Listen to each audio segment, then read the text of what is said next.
Hello everyone and welcome back to the Horror Hut.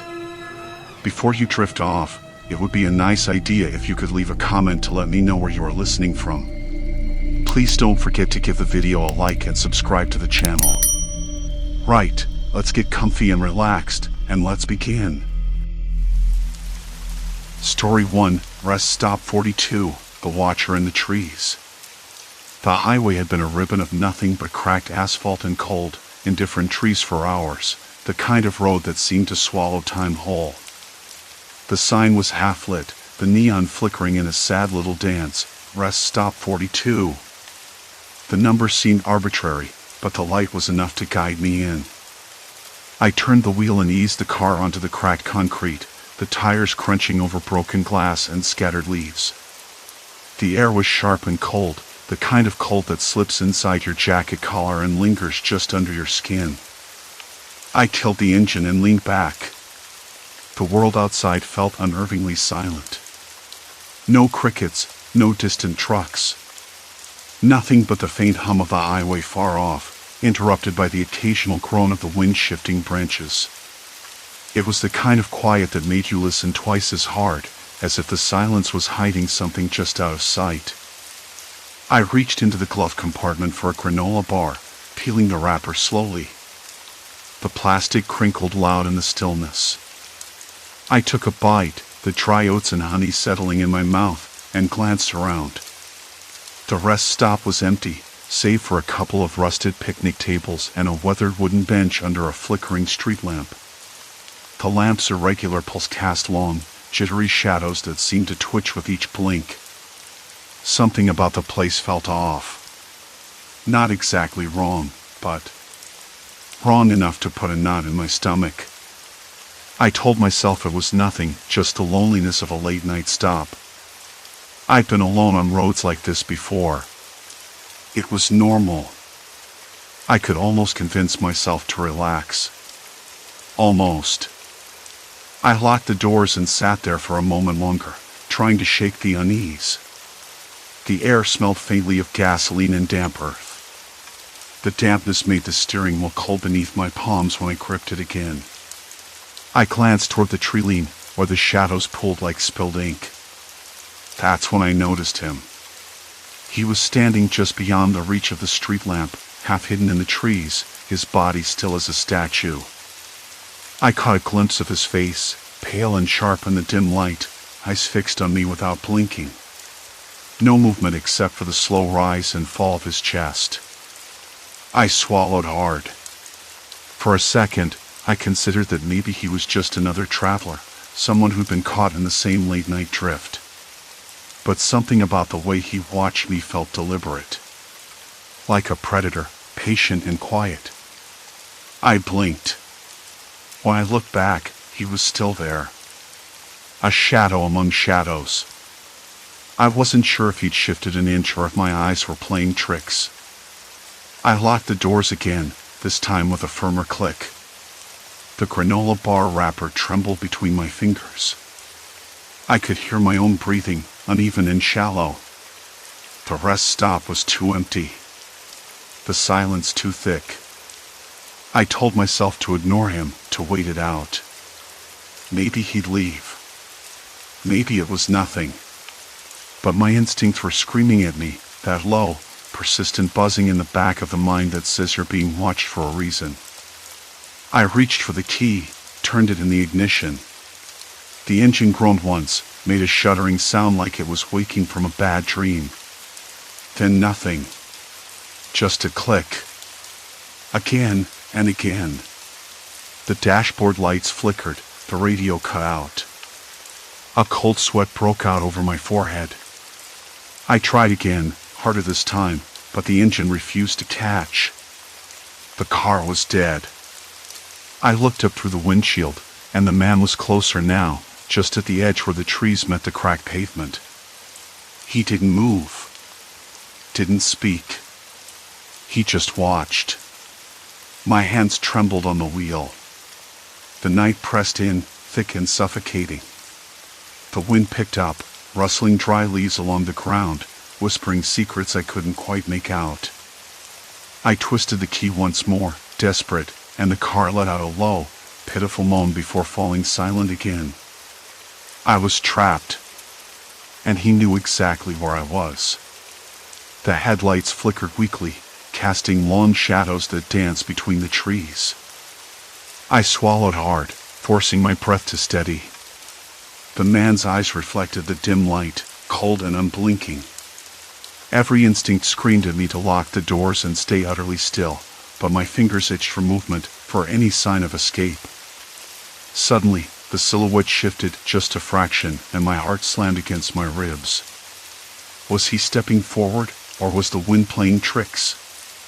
The leaves skittered past the windshield, and then, without warning, a soft tapping began on the roof of the car. 3 times. Slow, deliberate. I didn't answer. The tapping stopped. A tense silence settled, thick and suffocating as the night itself. I debated whether to call for help, but the signal was spotty at best, and even if someone answered, could they get here in time? I'd never imagined being this vulnerable out here, miles from the nearest town, with no plan beyond fleeing. The man's breath was faint, visible in the cold air, and then, just as suddenly as he appeared, he stepped back into the shadows. My relief was brief, because as his form melted away, the crunch of leaves behind my car told me he wasn't leaving. He was circling. I slammed my foot onto the gas. The engine groaned, then roared to life. Tires screeched as I peeled out, the headlights slicing through the darkness ahead. The road twisted unpredictably, but I pushed forward, heart pounding with every turn, desperate to put distance between me and that silent watcher. Yet even as I sped away, the feeling lingered that he was still there, somewhere in the night, waiting. The road stretched behind me like a ribbon of black silk, but the weight in my chest wouldn't let me focus on the miles slipping past. I didn't stop again. Not even when the gas light flickered on, insistent and bright as a warning. I thought about pulling into the next town, but the dark highway swallowed the road signs, and my phone signal had become a joke, bars popping in and out like static ghosts. Maybe he followed me. Maybe he knew exactly where I was. The idea made my hands clench around the steering wheel so tightly that my knuckles went white. After what felt like hours, I finally saw the glow of a diner's neon sign flickering red and blue in a way that felt more tired than welcoming. The building looked like it hadn't been updated since the 70s, paint peeling, windows streaked with grime. Still, it was better than the dark stretch I'd been driving through. I pulled in, parking near the entrance beneath a flickering overhead light that hummed with static. Inside, the smell hit me first, strong coffee, something fried, and that faint, sour undertone of old cigarettes. The place was nearly empty, save for a woman wiping down tables and a man hunched over a cup at the counter. The fluorescent lights buzzed overhead, casting long shadows across the cracked tile floor. I slid into a booth by the window, my eyes darting to the door every few seconds. The diner was one of those places where time seemed to have stopped, where the cracked vinyl seats and chipped formica tables whispered stories of people passing through, lonely truckers, lost travelers, and maybe, occasionally, someone like me looking for a moment of safety. The waitress approached, clipboard in hand, her voice a tired drawl. "What can I get ya?" "Coffee." "Black," I said, the words rasping out more dryly than I intended. She nodded and disappeared into the kitchen. I pulled out my phone again, hoping for a better signal. 1 bar. 1 measly bar. Enough to send a text, maybe. Enough to hear a voice. But I hesitated. Who would I call? And would I sound crazy? There's someone out there, I wanted to say. Someone watching me. Instead, I typed a quick message to my sister. Something's wrong. Stuck at a diner on Highway 43. Not sure if I'm safe. Call me if you get this. No reply. The coffee arrived, bitter and lukewarm, but I took it anyway. The heat spread through my fingers, a small comfort in the stale room. I tried to focus on the mundane, the clink of dishes, the low murmur of the man at the counter speaking softly into his phone, the scraping sound as the waitress wiped down the table beside me. But my eyes kept flicking to the window, watching the parking lot, the shadows pooling beneath the flickering light. Then I saw him. He was standing just beyond the edge of the light's reach, the same figure from the rest stop. His coat was too big, hanging off him like a shadow trying to take shape.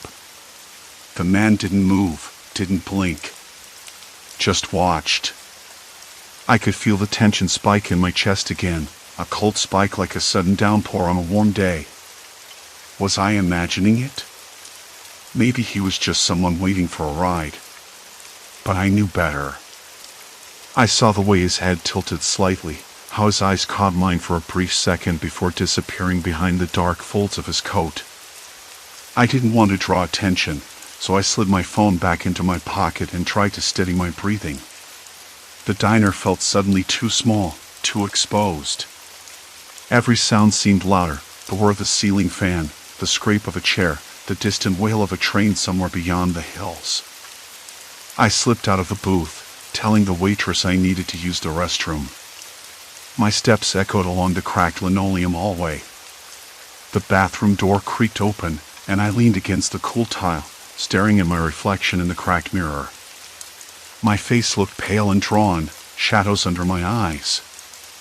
I splashed cold water on my skin, the sharp chill a slap of reality, but it didn't wash away the dread. Back at my table, I debated what to do next. Call the police. But what would I say? A man watching me? No proof, just a gut feeling and a flicker in the night. Besides, I might not even get a signal long enough to explain. The uncertainty was worse than the fear. I decided to check the car. Maybe the engine problem was just a fluke, nothing more. I needed to know I could leave if I had to. Outside, the air was colder than I expected, sharp and biting. The neon sign buzzed overhead, casting a sickly glow on the asphalt. The man was still there. Closer now, by the edge of the parking lot, where the light barely touched. He didn't move when I stepped out, didn't flinch. Just stood, watching. My fingers found the door handle, but I paused. Could I really get in and start the car without him noticing? I glanced around. The parking lot was empty except for one other car, parked near the far end, headlights off. A dog barked somewhere in the distance, low and urgent. I slipped to the driver's side and slid in, locking the door behind me. The man's silhouette was framed between two trees, like a dark statue carved from night itself. I started the engine. The car hesitated, sputtered. My stomach tightened. The dashboard lights flickered, then dimmed. The engine died. Silence. Complete silence. I jerked the key, trying again. Nothing. The radio static crackled faintly, then stopped. My breath came out in a shaky cloud. The man's figure didn't move. I was trapped. The lock buttons on the door didn't respond when I pressed them. The dashboard's glow was gone. I was alone with the dark, and the man outside who knew exactly where I was. I reached for my phone again, hands trembling. The screen was black. Dead. The crunch of leaves behind the car. Closer. Hello? They muttered. My voice barely a whisper, swallowed by the night. No answer. Just a faint rustle, like footsteps circling, patiently, always waiting. My mind raced. There had to be a way out. There had to be. But all I could do was sit there, frozen, as the cold night pressed in around me. The crunching sound circled closer again. I gripped the steering wheel so hard my knuckles blanched. My eyes darted to the door lock buttons, pressing them over and over, but nothing. Not a flicker, not a click. I tried the handle, the one that usually popped open with a soft click, but it stayed stubbornly still. This wasn't just a dead battery or a faulty starter anymore. It was deliberate. Someone had cut me off from leaving, trapped me in a metal cage with a man who didn't make a sound but watched me like a hawk. A tri-twig snapped off somewhere just beyond my headlights. I blinked, trying to pierce the darkness. The rest stop was a bleak rectangle of cracked asphalt and shattered concrete, lit only by a single flickering lamp on a rusted pole. The light buzzed and hissed, then sputtered out, leaving the parking lot in near total blackness. I swallowed, the dry taste of fear thick in my mouth. My phone was dead, the cold screen mocking me. I tapped it again, hoping for some miracle, a flicker, a pulse, but nothing. No signal. No life. Nothing. Why are you doing this? My voice cracked, low and uneven, barely more than a breath. My words vanished into the night, swallowed by the space between me and the watching figure. No answer. Nothing but silence, heavy and thick. I pressed my forehead against the steering wheel, the leather rough against my skin. My mind spun, racing through possibilities. Had I taken a wrong turn? Was this some kind of sick prank? A roadside mugging? The way he didn't move, didn't speak, this was no ordinary threat. It was personal. Calculated. I remembered the way he'd stood framed by the trees, perfectly still, like a statue carved from the shadows themselves. How long had he been watching me? How much did he know? Then it hit me, this wasn't random. Not a coincidence. He knew exactly where I was. He had to. But how? Suddenly, I recalled the strange man at the gas station earlier, the one who'd lingered too long, asking too many questions about my route. I'd brushed it off, telling myself I was just paranoid, that people out in the middle of nowhere got bored and nosy.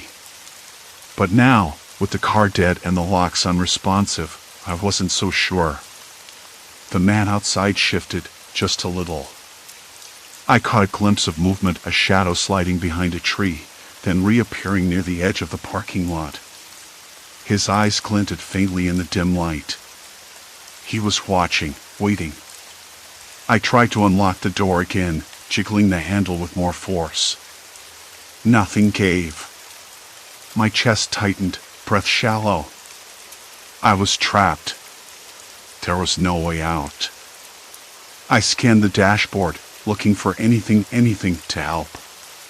The glove compartment was locked, but I tried to pry it open with my nails. It resisted. I slammed my fist against it, the sound echoing through the stillness. Nothing. Then I noticed something.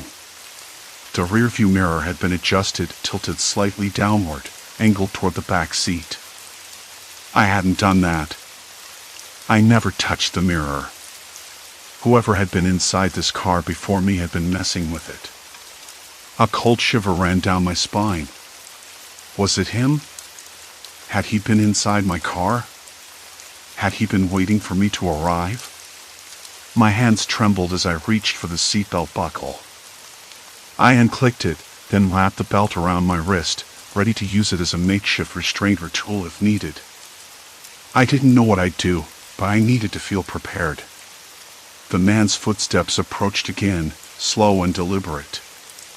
I flinched, pressing myself back against the seat. My breath came in quick bursts, and I could taste the metallic tang of panic creeping in. "Listen," I whispered, voice barely audible. "I don't want any trouble. Just let me go."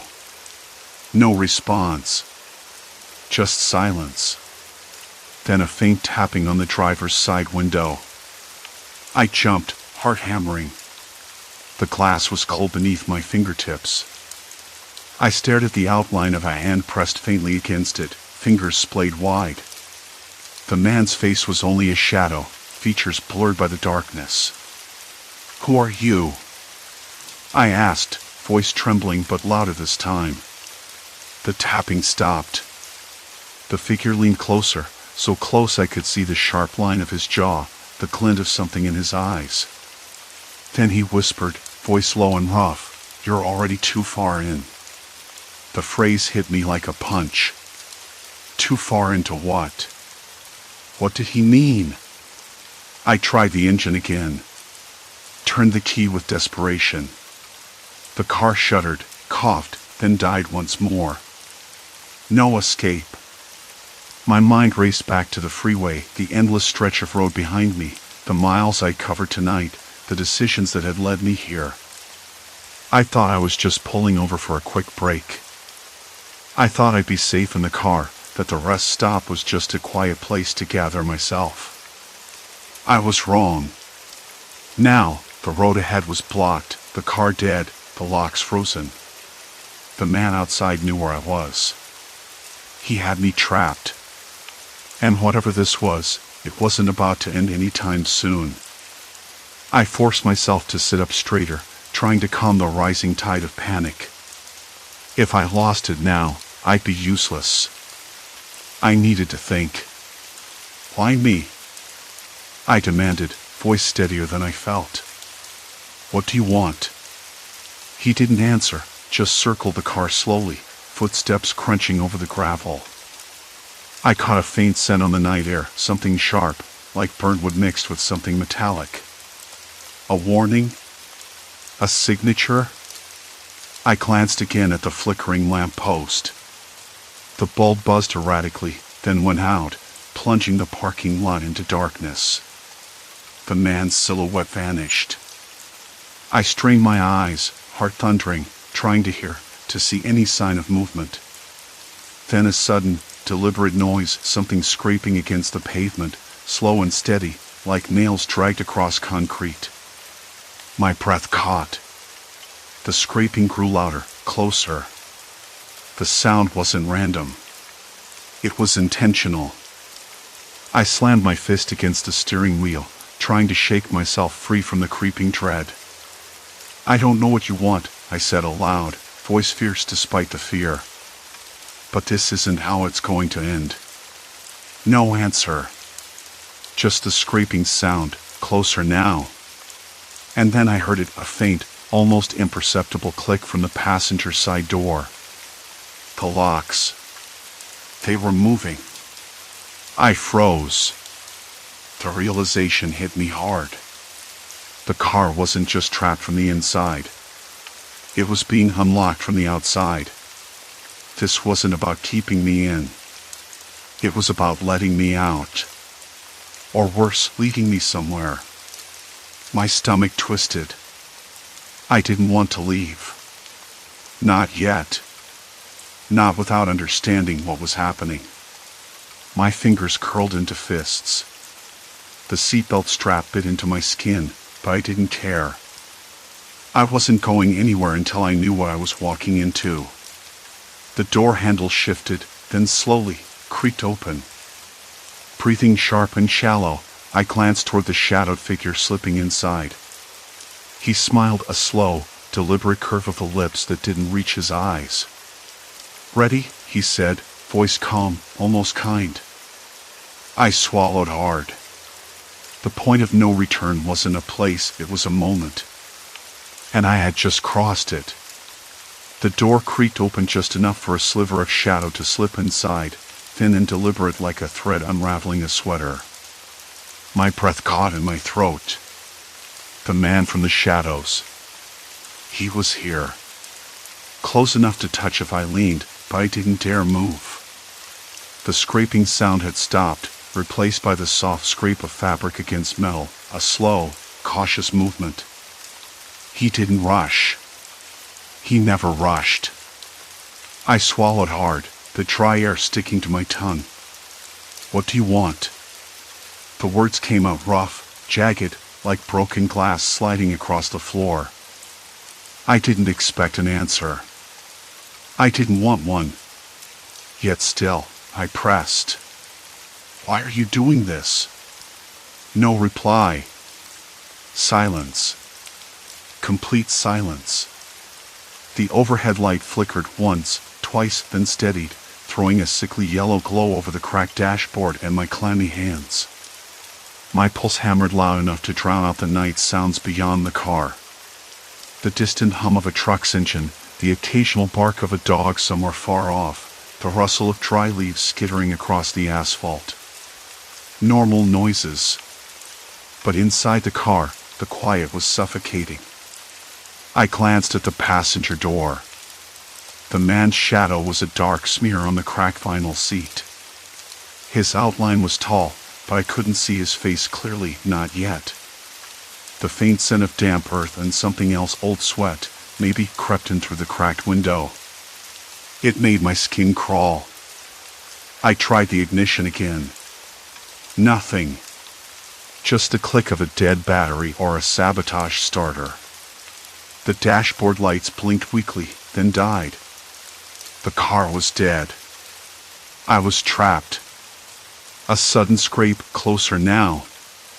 His hand slid along the inside of the door, fingers brushing the window frame. I could hear his breath, shallow and steady, almost like he was waiting for me to make the next move. I wanted to scream, to slam the door shut, to bolt the locks again, but the door was already unlocked.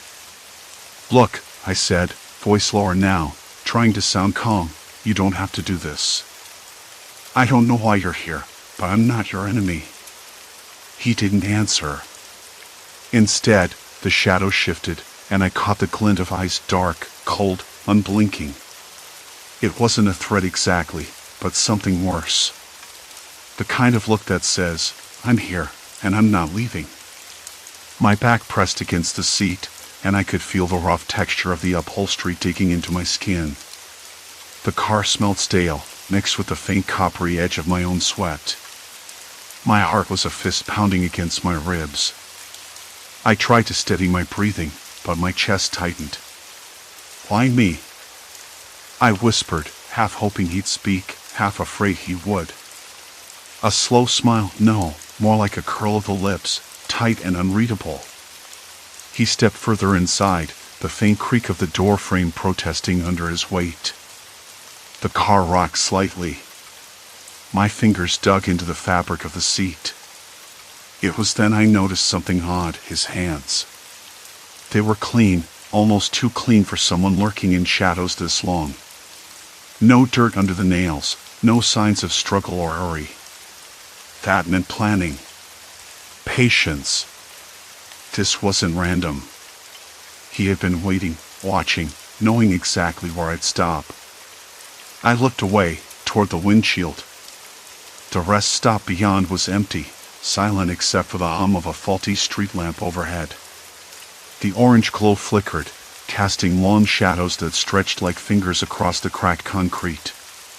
Somewhere nearby, a crow cawed, sharp and sudden, breaking the night's stillness. "What do you want from me?" I said again, louder this time, forcing the words out despite the lump in my throat. He stopped moving. The silence pressed in again. Then, after what felt like forever, he finally spoke, quiet, measured. "You don't remember." I blinked. "Remember? I don't know you." My voice cracked, unsure whether to be angry or confused. "You do," he said. "You just don't want to." I shook my head, heart twisting. "No, I don't." He laughed softly, a dry, humorless sound that seemed to suck the warmth from the air. "You think this is about me?" He leaned closer, his breath cold against my cheek. "It's about them. About what you saw. What you left behind." I swallowed hard. A cold knot formed in my stomach. I hadn't seen anyone else that night. Had I? Or was this some kind of twisted game? My mind raced, trying to piece together fragments of memories, flashes of headlights, a sudden swerve, a figure on the road. But nothing made sense. "Who?" I whispered. "Who are you talking about?" He pulled back slightly, just enough to keep the distance but not enough to ease the tension. You thought you could run. You thought no one would find you. The car's interior felt smaller, tighter, as if the space was closing in on me. The temperature seemed to drop, a chill pressing against my skin despite the mucky night air outside. Sweat beaded on my forehead. "I'm not running," I said, voice shaking. "I'm just trying to get away." "From what? From who?" His voice was almost gentle now, but the menace lingered just beneath the surface.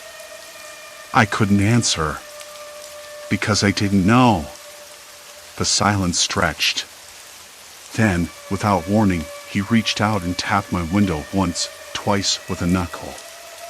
Sharp. Deliberate. The sound echoed in the stillness, a metronome marking out a terrible rhythm. I looked at him, eyes wide. "What does that mean?" He smiled again, the kind of smile that didn't reach his eyes.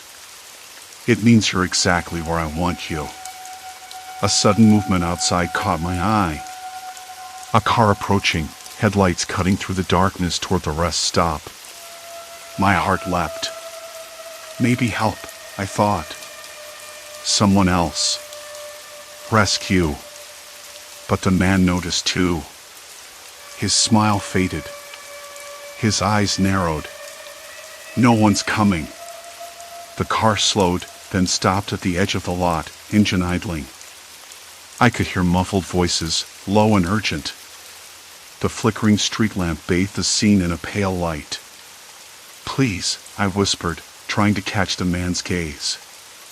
"You don't have to do this." He shook his head. "It's already done." The passenger door handle moved again, as if inviting me out. I swallowed hard. The lock clicked shut behind me. Trapped inside, the car felt like a cage, and the cage was closing. Outside, footsteps approached. I held my breath, the cold sweat running down my back. The man's shadow blended into the darkness, but his presence was everywhere, watching, waiting. The door opened fully this time. His silhouette filled the frame. The night air was colder than I remembered, sharp enough to slice through the thin jacket I'd grabbed on impulse. Headlights from my car cut a narrow swath of light across the cracked pavement of the rest stop. The place was dead silent except for the distant hum of the highway, a low, persistent drone that felt more like a warning than a comfort. I kept glancing toward the tree line where I'd seen the man earlier, but he was gone. Or maybe I just didn't want to see him anymore. I tried the ignition again. The key turned, the engine sputtered, coughed, and then died. The dashboard flickered and dimmed. My stomach tightened, a knot I couldn't loosen no matter how deep I breathed. Maybe the battery was dead or something else was wrong, but all I knew was that I was stuck. Trapped in a car with a stranger somewhere lurking in the shadows just beyond the dim glow of the parking lot. I sat back, hands trembling slightly on the steering wheel. The smell of stale coffee from the thermos beside me mingled with the faint, wet odor of moss and damp earth wafting through the cracked window. Somewhere, a branch scraped against the roof, quick and sharp. I swallowed hard. "Hello?" My voice cracked, barely above a whisper. "Is someone there?" No answer. Only the cold night pressing in through the glass, the thick silence that seemed to cling to the air like a second skin. I tried to steady my breathing, counting each inhale and exhale. 1, 2, 3. But my mind raced, circling back to the man. How long had he been watching? Why hadn't he approached? Was he waiting for something or someone? I shivered, but it wasn't the cold this time. The flickering light above the restroom doors caught my eye. It sputtered erratically, casting long, twitching shadows that seemed to dance just out of focus. I'd never paid much attention to the rest stop before. It was just a stop, anonymous and forgettable on a long drive. Now, every detail felt magnified, a part of some sinister puzzle I was only beginning to glimpse. I tried the ignition one more time. Nothing. The engine was silent, stubborn. The car was a metal cage, and I was inside with no key to escape. I pulled out my phone, fingers fumbling. No signal. Perfect. I wanted to scream, but the sound caught in my throat. Instead, I sat there, eyes darting between the edge of the woods and the empty highway. A distant dog barked once, sharp and lonely. The sound echoed, then faded. I thought about what I could do. Call for help? Impossible. Drive away? Not until the car started. Wait for morning? That meant hours trapped here, the man still out there somewhere. I realized I hadn't even checked the locks. My hand shook as I pressed the button. Locked. The doors were secure, but the knowledge didn't comfort me. A rustle from the tree line made me freeze. My breath hitched as a shadow detached itself from the dark. The man stepped into the light, slow, deliberate. I couldn't make out much, just the outline of a tall figure, shoulders broad but not threatening in shape. He didn't move closer, didn't say a word. He just watched. I swallowed again, the lump in my throat growing. Why are you here? I asked, voice steadier than I felt. No reply. Minutes passed. The man stayed still, like a statue carved out of shadow. I studied his face, catching glimpses between the flickers of the light. There was something familiar in his eyes, curiosity? Sadness? I wasn't sure. It was too dark to tell. Look, I don't want trouble, I said, trying to keep the panic from rising. If you want something, just say it. The man shifted, and for a moment I thought he might speak. Instead, he turned and walked slowly toward the trees. He disappeared into the blackness. I exhaled, the tension in my chest loosening just a fraction. But relief didn't come all at once. It was the kind of relief that felt fragile, like glass balanced on item's edge. I didn't know if he'd come back or if this was some twisted game. The whole night had felt like a slow crawl towards some terrible truth I wasn't ready to face. I leaned my head back against the seat, closing my eyes. The steady pulse of my heartbeat filled the silence, a reminder that I was still here, still breathing. I thought about what had brought me to this place, the long drive, the exhaustion, the hope for a quick break. None of it seemed real anymore. Then, just as I was about to give in to the quiet, the car shuddered. The engine caught, sputtered, and roared to life. Lights flickered back on. I blinked, surprised. The dashboard glowed steady and strong. I twisted the wheel, easing out of the parking spot, eyes scanning the dark woods for any sign of a man. The road stretched out ahead, empty and inviting. As I drove away, the night seemed to fold back into itself, the shadows retreating. But the feeling of being watched lingered, a cold whisper at the edge of my mind. I didn't stop again until I reached the next town, the first rays of dawn softening the horizon. I pulled into a diner, hands still trembling but steady enough to order coffee. The warmth of the place, the clatter of dishes, the murmur of other people, it all felt like a lifeline back to normal. I thought about what had happened. About the man in the shadows, the locked doors, the stalled engine. I realized I didn't know his name, his story, or why he chose that night, that place. But I understood this much: some dangers don't come with threats shouted into the dark. They come quietly, patiently, waiting for the moment you're most vulnerable. I finished my coffee, the bitter taste grounding me. Outside, the sun climbed higher, spilling light over everything. The rest stop was far behind me now, just a memory etched in the edges of my mind. But the lesson stayed clear: sometimes, the scariest monsters don't carry tool. Sometimes, they just watch. and you never really know when it's safe to look away. Story 2, Endless Circle, Footprints That Never Leave. The road had no name, at least not one marked on any map I'd bothered to check. I'd been looking forward to this trip, the kind of week-long escape that wasn't really an escape at all. No plans, no people, just a cabin someone I barely knew had lent me while they were away. I promised myself silence, solitude, maybe a little peace. Nothing fancy, but enough to make the city noise feel like a bad dream. The cabin sat just where the road ended, or so it seemed. One moment I was surrounded by nothing but trees, and then there it was, a squat wooden structure, weathered to a dull gray, nestled into a small clearing.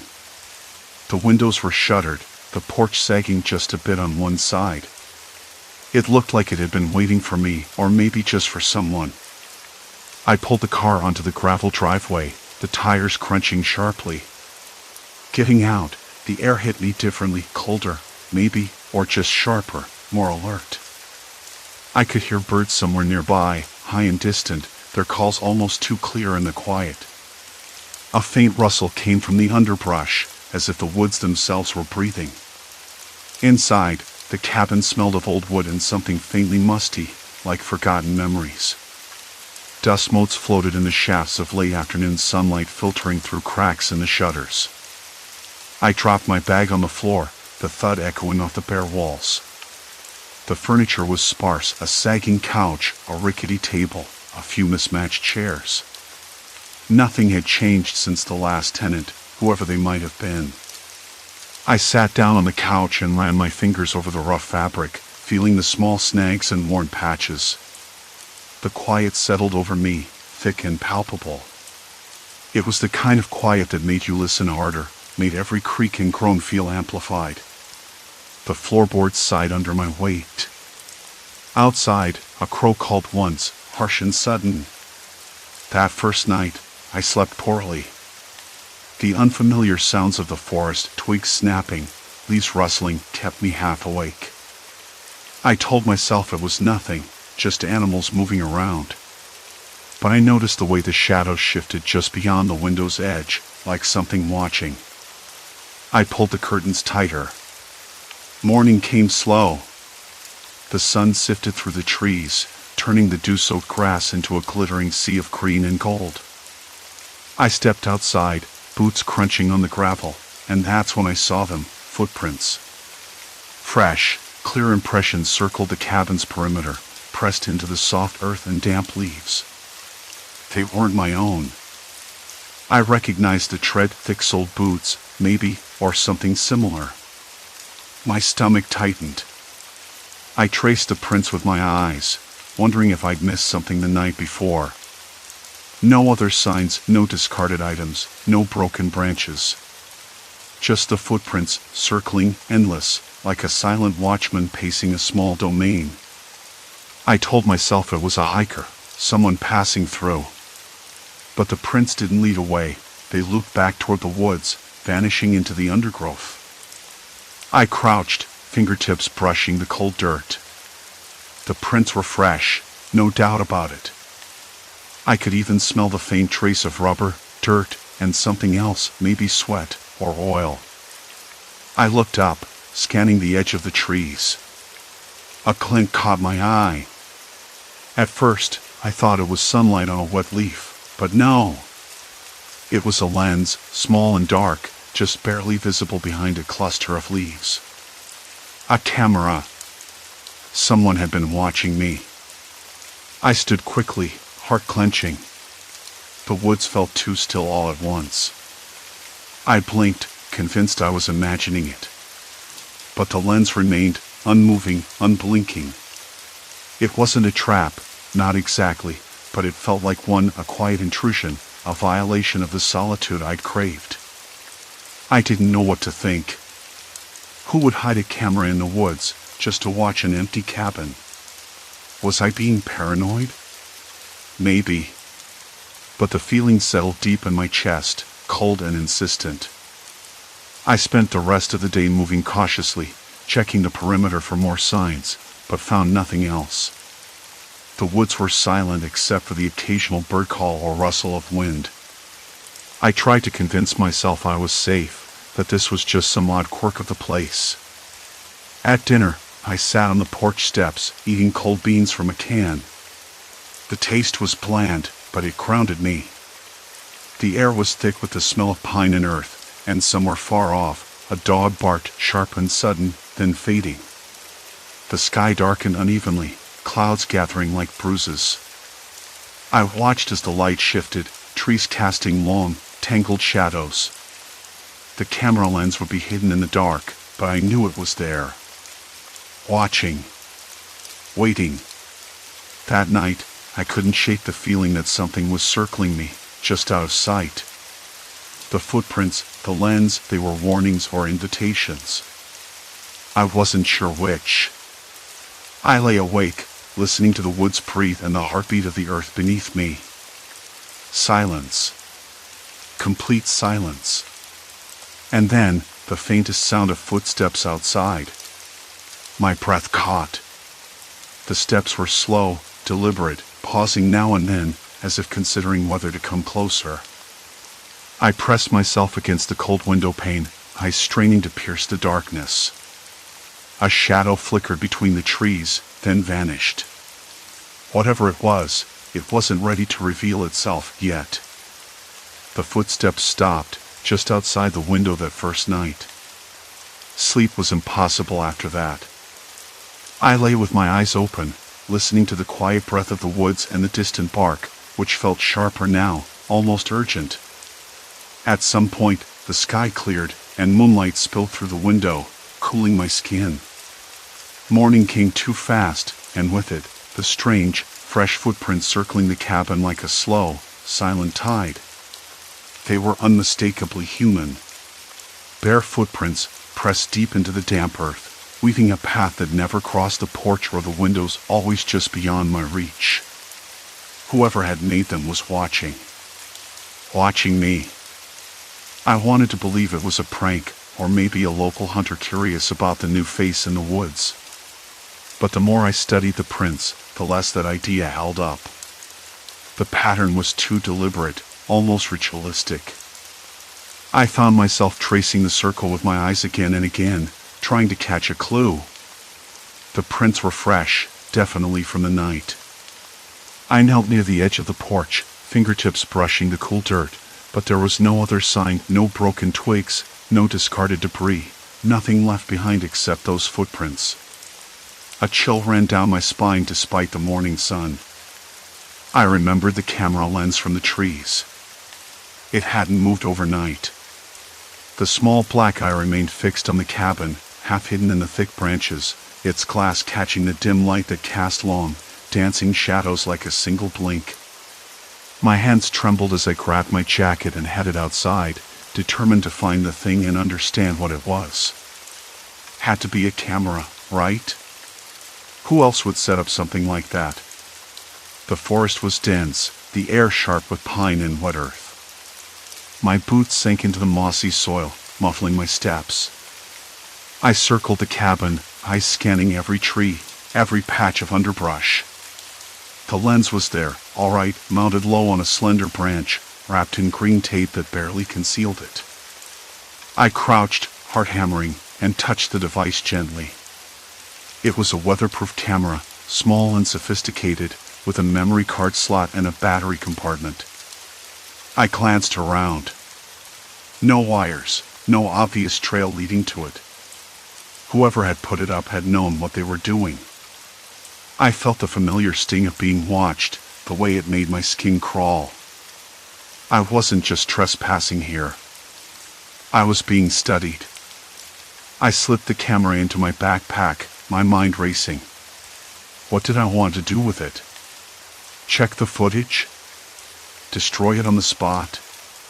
Neither felt safe. I decided to take it inside, to figure things out with the daylight. Back in the cabin, I placed the camera on the rough wooden table, its dark lens staring back at me like a silent judge. The air inside smelled faintly of pine sap and the lingering scent of smoke from the last fire. I sat down, hands still shaking, and plugged the camera into my laptop. The screen flickered to life. There were dozens of files, all video clips, mostly short, ranging from a few seconds to several minutes. I watched, eyes narrowing, as the clips played out. Most were shots of the cabin's exterior, often at night, grainy but unmistakable. I saw myself moving inside, opening cupboards, stepping onto the porch. Each clip was a fragment, a piece of some unseen puzzle. One clip froze me cold. It showed the porch at dusk, just before the clouds rolled in last night. A figure stepped into frame, just beyond the reach of the porch light. I could only make out the outline, a tall, thin shape, wearing a hood, face hidden in shadow. The figure paused, then turned slowly, as if sensing the camera. Then, just like that, it was gone. I sat back, breath shallow. It wasn't a prank. It wasn't a curious hunter. Someone had been here, watching me for days, maybe longer. My hands clenched into fists. I tried to imagine who. A local, maybe, or someone with a grudge. But why? And how had I not seen them? The woods were thick, but not impossible to move through. Not if you knew the paths. I ran my fingers through my hair, frustration and fear knotting tight in my chest. I needed help. Not that I wanted to admit it. I'd come here to get away from people, for some kind of peace. Now, it felt like I was trapped in a slow, tightening noose of eyes and footsteps. Then, a knock at the door. Sharp. Sudden. My heart lurched. Who's there? I called, voice steadier than I felt. No answer. Another knock, louder this time. I grabbed a heavy book from the shelf and edged toward the door, peeking through the peephole. Nothing but empty porch. The wind had shifted, carrying the scent of damp earth and something else, something metallic, faint and unsettling. I opened the door just a crack. No one. But on the doorstep lay a folded piece of paper, edges damp from the morning dew. I picked it up, fingers trembling. The note was brief, written in a hurried scrawl. You're not welcome here. Leave before it's too late. My breath caught. The words weren't a joke. They were a warning. I folded the note carefully, sliding it into my pocket. The sky outside had darkened again. The clouds were gathering fast, blotting out the sun. The wind whispered through the trees, carrying with it a low, mournful creak like the cabin itself was groaning under some invisible weight. I stared back into the woods, heart hammering. Whoever this was, they were close. Watching. Waiting. I couldn't leave. Not yet. Not until I knew why. But I knew one thing for sure. This cabin was no longer a refuge. It was a trap. The night hung heavy like a curtain I couldn't push aside. The next morning, the sky was a leaden slab, the kind of gray that blots out color and hope alike. I woke with the taste of stale coffee and the sour tang of sweat in my mouth.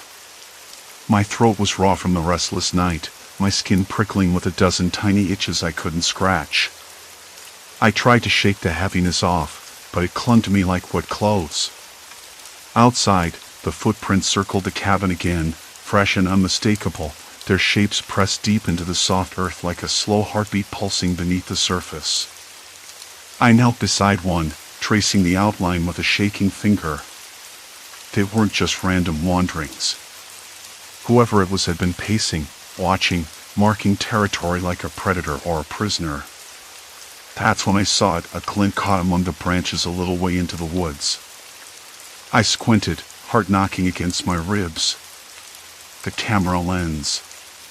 It was small, almost invisible against the mottled bark, but there it was, cold and unblinking. I blinked, hoping my eyes had betrayed me, but no. That lens was watching me right now, recording every breath, every movement. I stepped back, suddenly aware of how exposed I was. The cabin had once felt like a sanctuary, now it was a stage. There was a script I hadn't read, lines I hadn't rehearsed, and an audience I didn't want. I spent the day pacing, trying to piece together who might be behind this. No one had passed the dirt road for days. The nearest neighbor was miles away, a grizzled man who never bothered with anything beyond his porch. The local ranger station was closed for the season. I was alone.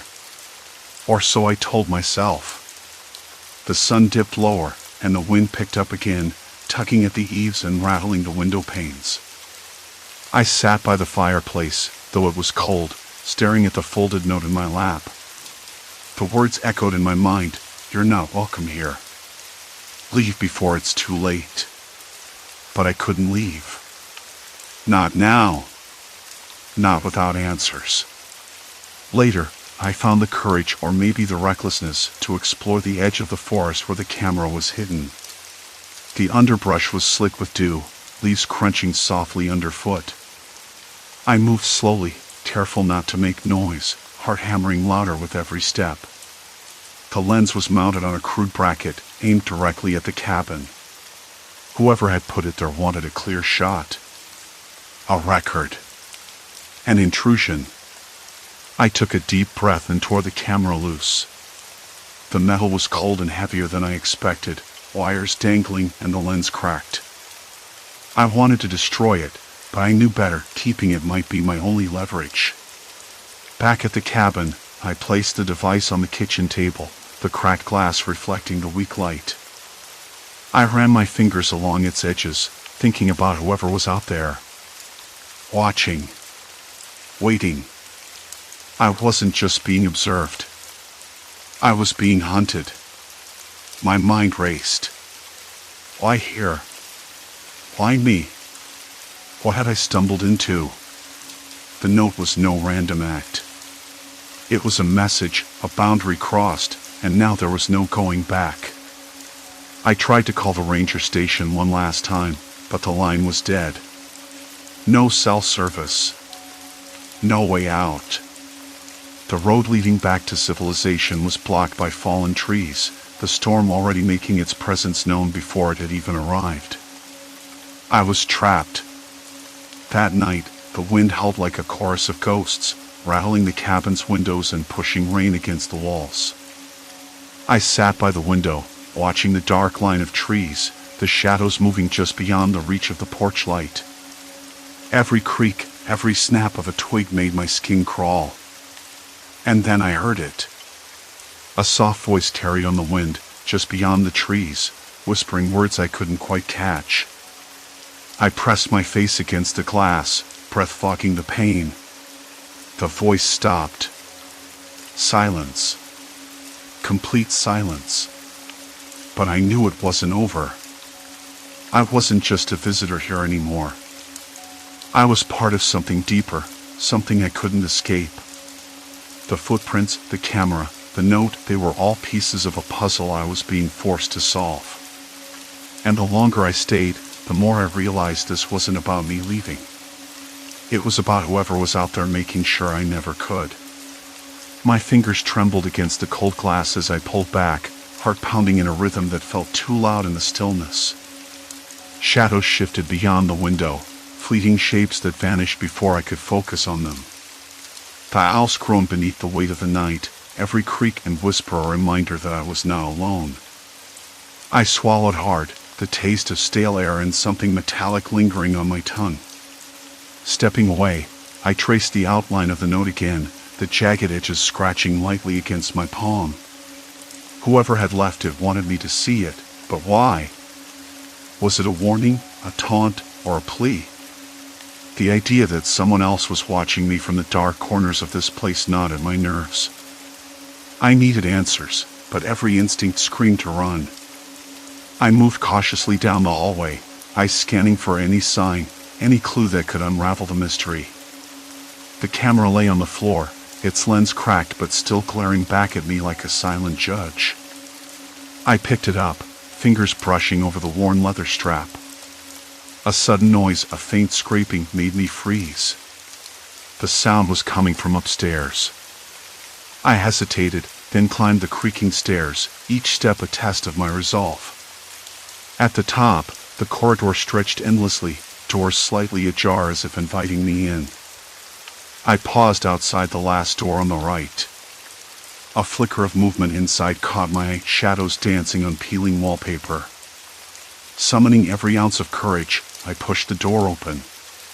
The room was empty, save for an old chair facing a window and a single photograph pinned to the wall. I stepped closer, heart in my throat. The photo was of me, taken just moments ago, from outside the house. Someone had been watching me all along. And now, they were waiting. The photograph stayed pinned to the wall, staring back at me like a cruel invitation. But nothing did. I lowered my gaze to the cracked lens of the camera in my hand. The leather strap was cold and rough beneath my fingertips, and I could feel the faint vibration of a memory, an echo of footsteps traced in the dirt outside, the slow circling that had become a grim ritual each morning. A scraping noise came again, sharper this time, like nails against wood. I froze. The hairs on the back of my neck prickled, and I could taste the dry rust of fear on my tongue. It was coming from the hallway. I tucked the camera into my jacket pocket, trying to steady my breathing.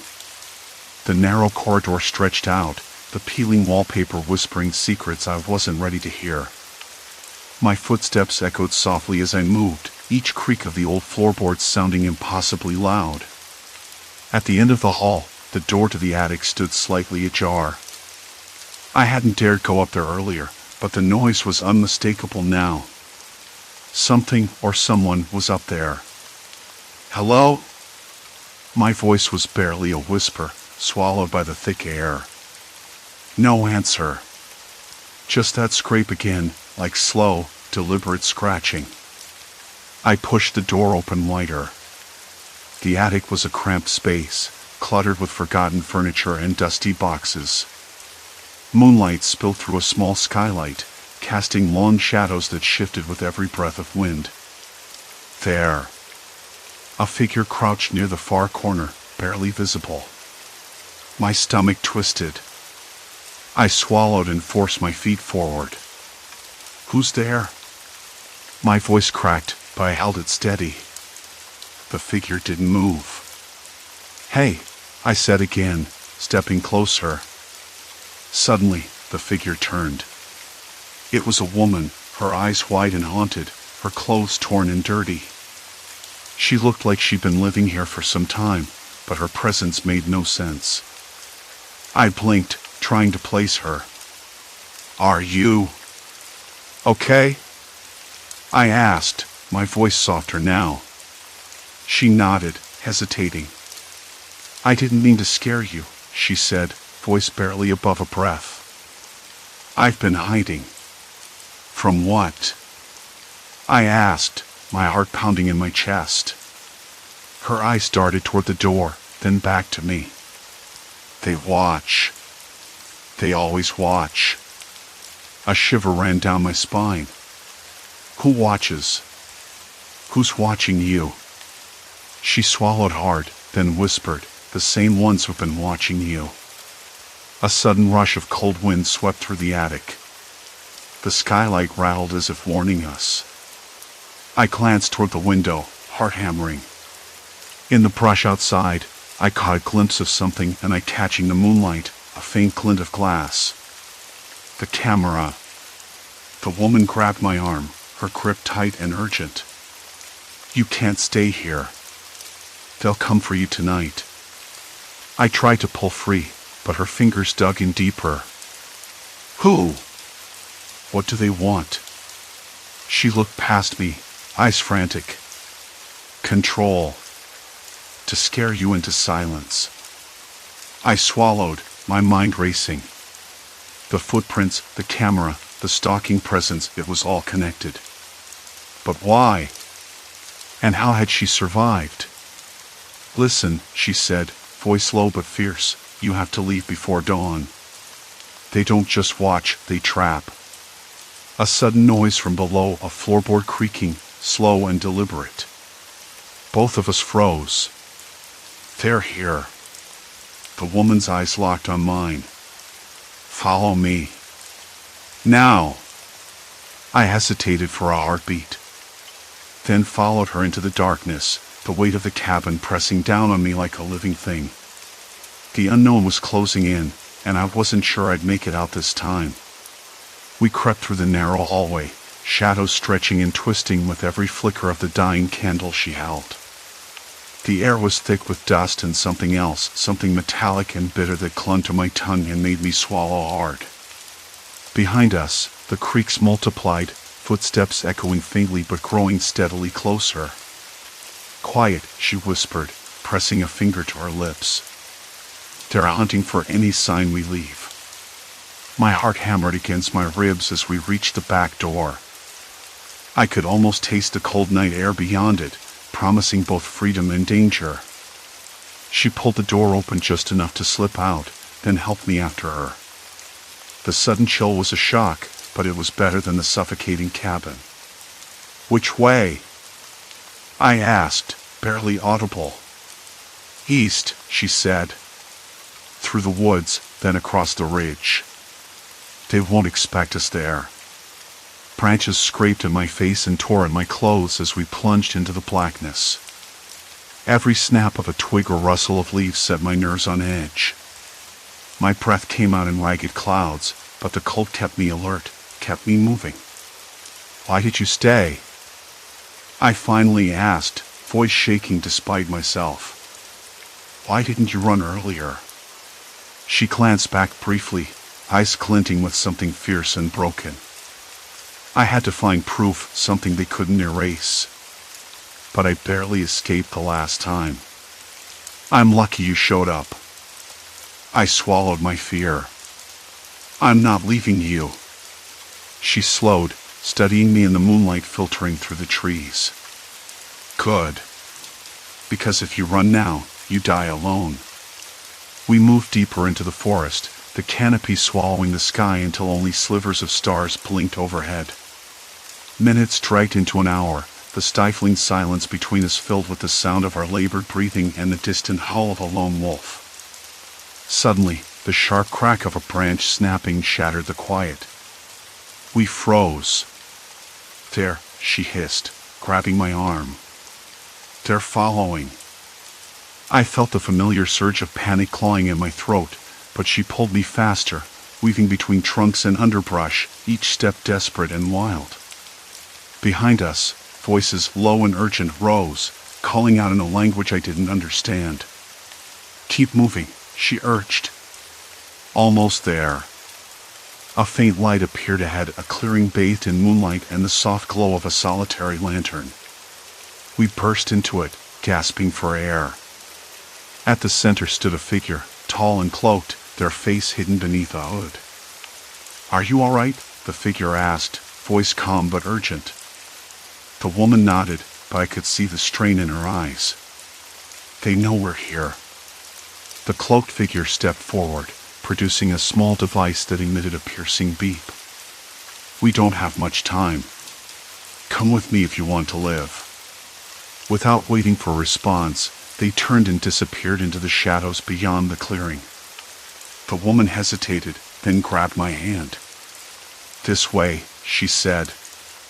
Our only chance. I followed, heart pounding, into the unknown, into whatever awaited us in the darkness. We moved through the dark like ghosts, shadows swallowed by shadows, the lantern's faint glow trembling in rhythm with my shallow breaths. The cloaked figure led us deeper into the woods, the path narrowing until the trees pressed close, their branches tangled like skeletal fingers. I couldn't shake the sensation of being watched still. Even with the oppressive darkness, the lens I'd glimpsed earlier among the trees haunted my mind. Was it gone now? Or just waiting? I didn't dare look back. The clearing we'd reached before was just the beginning, it seemed. After what felt like an eternity of walking, we arrived at a small cabin, barely visible beneath a canopy of pines. The figure slipped inside first, the door creaking softly behind them. The woman released my hand and closed the door.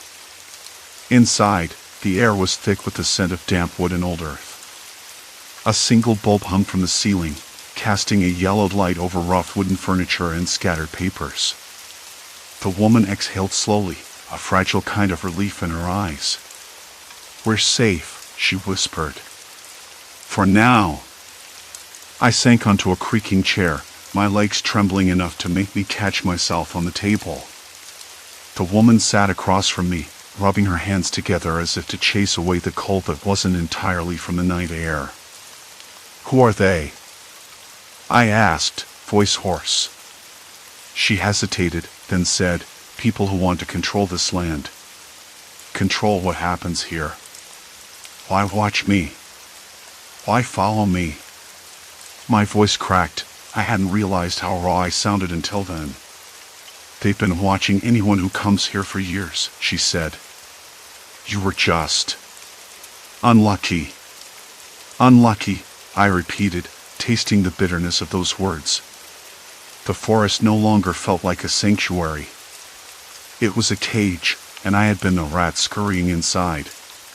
The cloaked figure reappeared, holding a small, battered notebook. "This might help," they said, placing it on the table. "Names, dates, movements. Enough to understand the pattern." I flipped through the pages, the cramped handwriting telling a story of surveillance and intimidation, of people disappearing without a trace, of warnings left unheeded. It was a ledger of fear. Hours passed. I tried to piece it all together, but the weight of it made my hands shake. Outside, the forest whispered its endless secrets, indifferent to the human dramas unfolding beneath its canopy. When dawn edged through the grimy window, the woman stood. "We need to move again," she said. "They won't give up." I nodded, but my body protested. The notebook was tucked into my jacket, a fragment of evidence I wasn't sure how to use yet. Back outside, the air was cold and sharp, the scent of pine resin mixed with wet moss. The footprints I'd seen earlier were still fresh, circling the cabin as if marking it, warning me. I stared at them, fingers brushing the rough bark of a tree. They weren't just watching, they were claiming. "Why me?" I asked the woman again, my voice barely above the wind. She looked at me with something like pity. "Because you came here. Because you noticed. That makes you dangerous to them." I swallowed hard, the taste of fear bitter on my tongue. But underneath it, something else stirred, something fierce and stubborn. "Then I'm dangerous," I said quietly. We left the cabin behind, moving toward a dirt road that might lead to help, or at least to somewhere less haunted by eyes in the trees and footsteps in the mud. The road was rough, the gravel crunching underfoot, sunlight breaking through the branches in mottled patches. I paused, looking back once more at the dark forest edge. The camera lens, if it was still there, was hidden now, but the feeling lingered. Like a shadow stitched into the landscape. Days later, safe in a small town far from those woods, I sat in a cafe, the notebook open on the table before me. The woman's words echoed in my mind, mingling with the quiet hum of conversation and steaming cups of coffee. I was no longer just a visitor to that place. I was a witness, a keeper of secrets too heavy to ignore. The threat, I realized, wasn't just the people who had followed me or the cameras that watched. It was the silence that allowed them to exist, the unspoken rules that kept everyone looking away. I traced a line in the notebook, a name underlined twice. "We can't let this go," I muttered. "Because some things, once seen, don't disappear. They grow. They push. They demand to be faced." And I wasn't going to run again. The forest was still out there, dark and waiting. But so was I, changed, fractured, and somehow more certain than ever that I had to fight the quiet that hid the worst kinds of danger. I left the cafe with the notebook tucked under my arm. The air smelled of rain and exhaust, but it smelled like hope too. The kind that comes from finally choosing to act. It wasn't over. Maybe it never would be. But I had found my voice. And that was something no one could take away. I stepped into the fading light, feeling the weight of every step grounding me. The path ahead was uncertain, tangled with shadows and memories, but I no longer feared them. Each breath was a promise to keep moving forward, to face whatever darkness lurked beyond, and to write my own story, page by page. Story 3, Lost on Hawthorne Avenue, Trapped Between Dimensions. I woke on the cold ground again. The first time this happened, I thought I'd just fallen asleep on a long walk, maybe wandered too far and lost track of time. But it had happened twice before, and last night was the third time. I didn't remember how I got there, not a single step, not even the moment I left the house. I didn't even know where there was. My phone was dead, no surprise, but the battery had been full when I went to bed. I pushed myself up, the damp cold seeping through my jacket. The ground beneath was uneven, scattered with bits of broken glass and crumbling brick. I smelled mildew and something sharp, like old metal rusting away. The air tasted stale, like a basement that's been shut tight for decades. The wind was still, but a faint hum of traffic drifted in from far away, reminding me I was still somewhere on the edge of civilization. I checked the time on my watch. It was almost 6 in the morning. I should be waking up properly, not scraping dirt off my jeans in some forgotten lot. My hands trembled a little, or maybe it was the chill. I tried to shake it off. I wasn't the type to lose my head over a few odd nights. Still, something felt wrong. The buildings around me looked abandoned, but not just empty storefronts or old factories. These were places frozen in time, boarded up windows with thick layers of dust on the glass, rusted metal gates chained shut, faded signs peeling away like dead skin. One building had a faded painted advertisement for a soda brand I'd never heard of, the colors dulled by years of neglect. It was like stepping into a different decade, but none of this showed up on any map I checked. I kept my phone out, hoping for a signal. Nothing. Not even that futile no-service message. I tried dialing 911, but the screen blinked dead again. I pocketed it, the weight of silence around me growing heavier. The street was empty. No cars, no people. The only sounds were the distant crow and a dog barking somewhere far off, sharp and lonely. I took a deep breath, trying to find something familiar. The cold air filled my lungs but did little to calm the itch crawling at the back of my neck. I glanced down at my clothes, no dirtier than when I went to bed, no scratches or tears. If I'd been out here all night, I have expected something. Scratches, scrapes, at least a smudge on my face. Nothing. I started walking. The street stretched ahead, cracked pavement flaking at the edges. The buildings leaned toward each other like old friends huddling against the wind. Paint peeled from doors and window frames like brittle skin. I reached out and touched the rough plaster. It crumbled under my fingers, powdery and dry. The silence swallowed my footsteps. At the corner, I stopped near a faded street sign, Hawthorne Avenue. I'd never heard of it before. The name didn't ring a bell, and when I searched my memory for any connection, there was only blankness. I pulled out my phone again to check my location once more. Still no signal.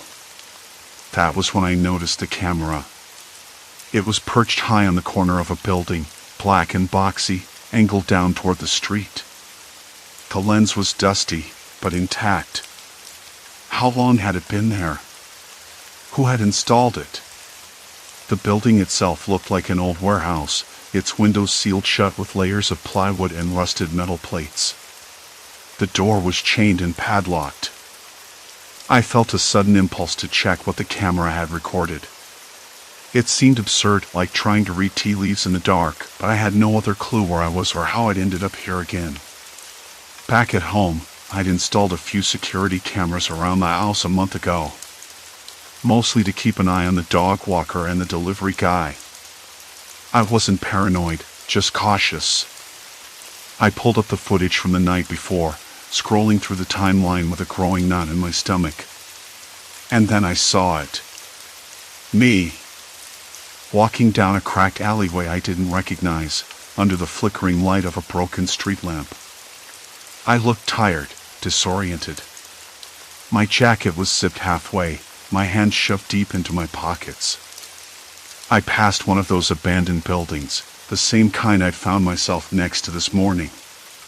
The camera caught me pushing at the door, even though it was clearly chained shut. I sat back, breath caught in my throat, watching myself like a ghost. There was no way I could have remembered any of this. I hadn't left the house. Not consciously, anyway. I rewound, scanning the footage backward. I saw no sign of anyone else, no cars, no shadows, no figures lurking just out of frame. Just me, wandering into places that, as far as I could tell, shouldn't exist anymore. I told myself it was a mistake. Maybe a glitch in the system, or some prank I hadn't noticed. But the more I watched, the harder it was to deny. Something was wrong. I stared at the screen long after the footage ended. The room was quiet except for the faint hum of a laptop and the distant sound of a neighbor's morning radio. I rubbed my eyes, the edges burning. The next morning, I found myself staring at the map again. I searched for Hawthorne Avenue and the warehouse district, but no trace. It was like this place had vanished from the world, leaving only the crumbling buildings and the cold ground beneath my feet. I tried to tell a friend about it later, but the words tangled up in my throat. Who would believe me? You're just stressed, they'd say. Maybe you passed out. I knew how that sounded. I wasn't losing my mind, not yet. But if I was, maybe that was the scariest part. Days passed. Each morning, I woke somewhere new. Somewhere real, but forgotten, sealed away like the past itself. And every night, without fail, I found myself walking again through streets that didn't belong on any map, into buildings shut tight for decades. I didn't know where I was going. I didn't know why. But I knew I couldn't keep pretending it wasn't happening. The silence between the nights was growing heavier. And the question wasn't if I'd find answers. It was if I'd live long enough to face them. The next morning, I woke up still thinking about what I had discovered the night before, the strange, abandoned warehouse district that didn't exist on any current map, the crumbling buildings sealed off for decades, and the security footage showing me wandering inside like some sleepwalker with no control. I got out of bed and stared at my phone. For missed calls from Jess. She was probably worried I was ignoring her again. I hesitated, thumb hovering over the screen. I needed someone to talk to, but I couldn't explain this without sounding crazy. Eventually, I called her back. "Hey," I said, voice rough from disuse. "Where the hell have you been? I've been calling for 2 days." Her tone was sharp, a mix of relief and irritation. I've been dealing with stuff. Weird stuff." I swallowed hard. "Look, I need your help." There was a pause. "Okay. What kind of weird?" I took a shaky breath and told her everything I could remember, the waking up miles from home, the vanished warehouse district, the footage. The more I talked, the more I realized how fragmented it all sounded, like a bad dream I was trying desperately to believe was real. Jess was quiet for a moment. Then she said, "That sounds serious. I don't think you're making this up. But maybe you need to start writing things down. Dates, places, times, everything. You need a record." I nodded, even though she couldn't see me. "I've started doing that. I'm going back to that warehouse district tonight. There was hesitation in her voice. Are you sure that's a good idea? What if someone's watching? What if it's not safe? I have to, I said. I can't just wait for this to happen again without knowing why. We agreed to meet the next day. Jess had a background in urban history and some connections with local archives. Maybe she could help me figure out why this place vanished. After hanging up, I pulled on a worn jacket and headed outside. The air was crisp, early spring biting at my skin. I walked to the nearest coffee shop, hoping caffeine might clear the fog in my head. The bell above the door jingled as I entered, and the rich smell of roasted beans hit me like a small comfort. I ordered a black coffee and sat by the window, absently tapping my pen against a notebook. The pages were already filled with scribbles, addresses, times, sketches of the buildings I'd seen on the footage. The warehouse district was a maze of rusted steel and broken glass in my mind, but I didn't have a single official record. That's when I noticed the news on the TV mounted in the corner. A report about urban redevelopment plans in the city, mentioning a neighborhood once called Hawthorne that had been cleared out in the 1970s. The reporter's voice was steady but distant, describing demolished buildings and displaced families. I scribbled Hawthorne in big letters. Could this be the place? The warehouse district I'd seen might have been part of that neighborhood before it was erased from the map. The idea made my stomach churn. How could a whole district just disappear? And why was I being drawn there? The afternoon passed in a blur. I tried to focus on Jess's research when she arrived at my place. She carried a folder thick with photocopies and notes from the city archives. We found some things, she said, spreading the papers across my kitchen table. Mostly old zoning maps and property deeds. Hawthorne was officially condemned in 1974 after a series of industrial accidents. The city bulldozed most of it, but some buildings were sealed off instead of torn down. Sealed off? I echoed. Yeah. The city never explained why.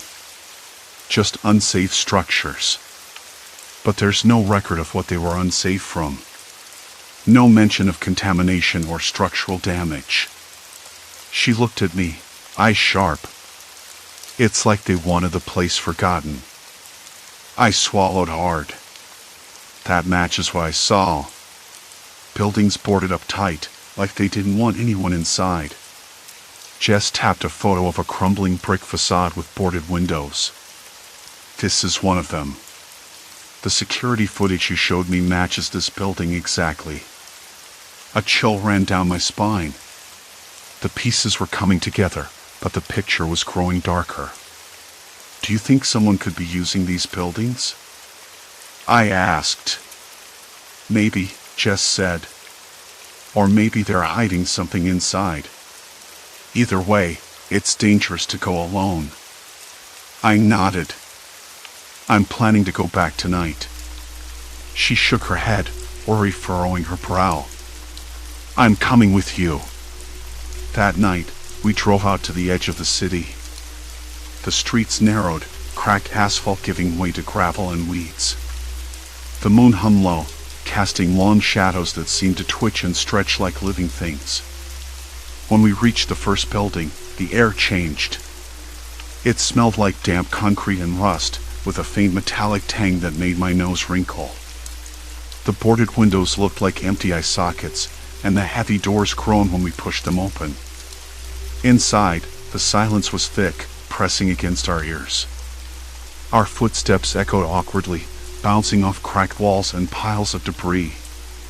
Dust motes drifted in the beam of my flashlight, swirling like tiny ghosts. Jess whispered, "Look at these marks."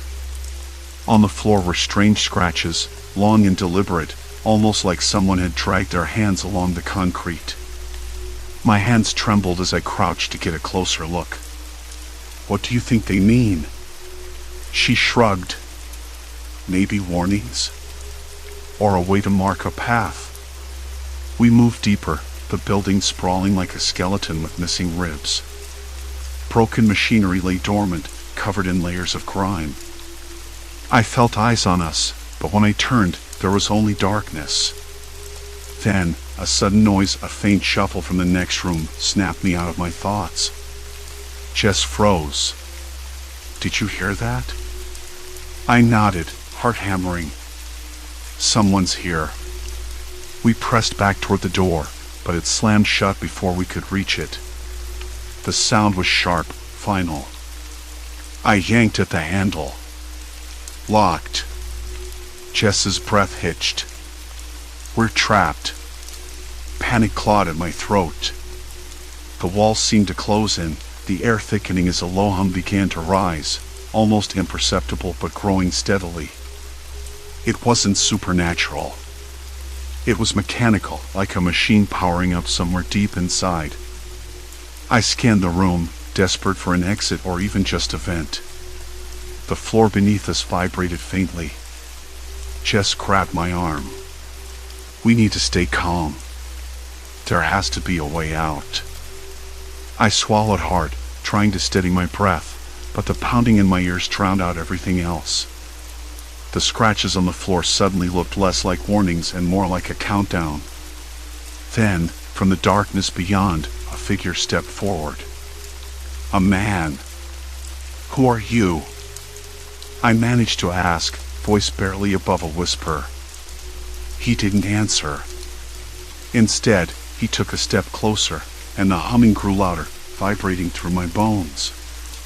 Jess whispered, "We shouldn't have come here." I wanted to run, but my feet felt rooted to the spot.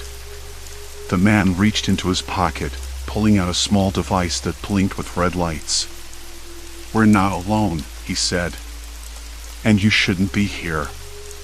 The air grew colder, the walls closing in tighter, and I realized then that the danger wasn't from ghosts or lost memories. It was very real. And it was waiting for me in the shadows. My hands shook as I reached for Jess. "We need to get out. Now!" But the man was already moving, and the humming was rising into a deafening roar. Somewhere deep inside, I knew this was only the beginning. The man stepped into the pale circle of light from the cracked doorway. His face was half shrouded in shadow, but I caught the sharp angle of his jaw, the faint twitch of a scar near his temple. His eyes, dark, tired, locked onto mine. Jess stepped behind me, fingers digging into my jacket. "Don't move," he said, voice low but steady. "No menace in it. Just authority." I swallowed, the dryness in my throat suddenly unbearable. The hum beneath the floor thrummed louder, like a heartbeat gone haywire. I glanced at Jess, her eyes wide, her hand trembling on my back.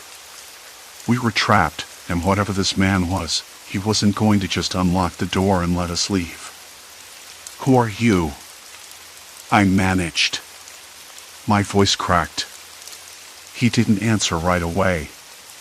Instead, he moved a step closer, the floorboards creaking under his weight. The air shifted, thickening with the smell of mildew and stale sweat. I noticed how the dust motes floated in the thin beam of his flashlight, swirling like ghosts in the stale air. "Name's Cal," he said finally. "You're not supposed to be here."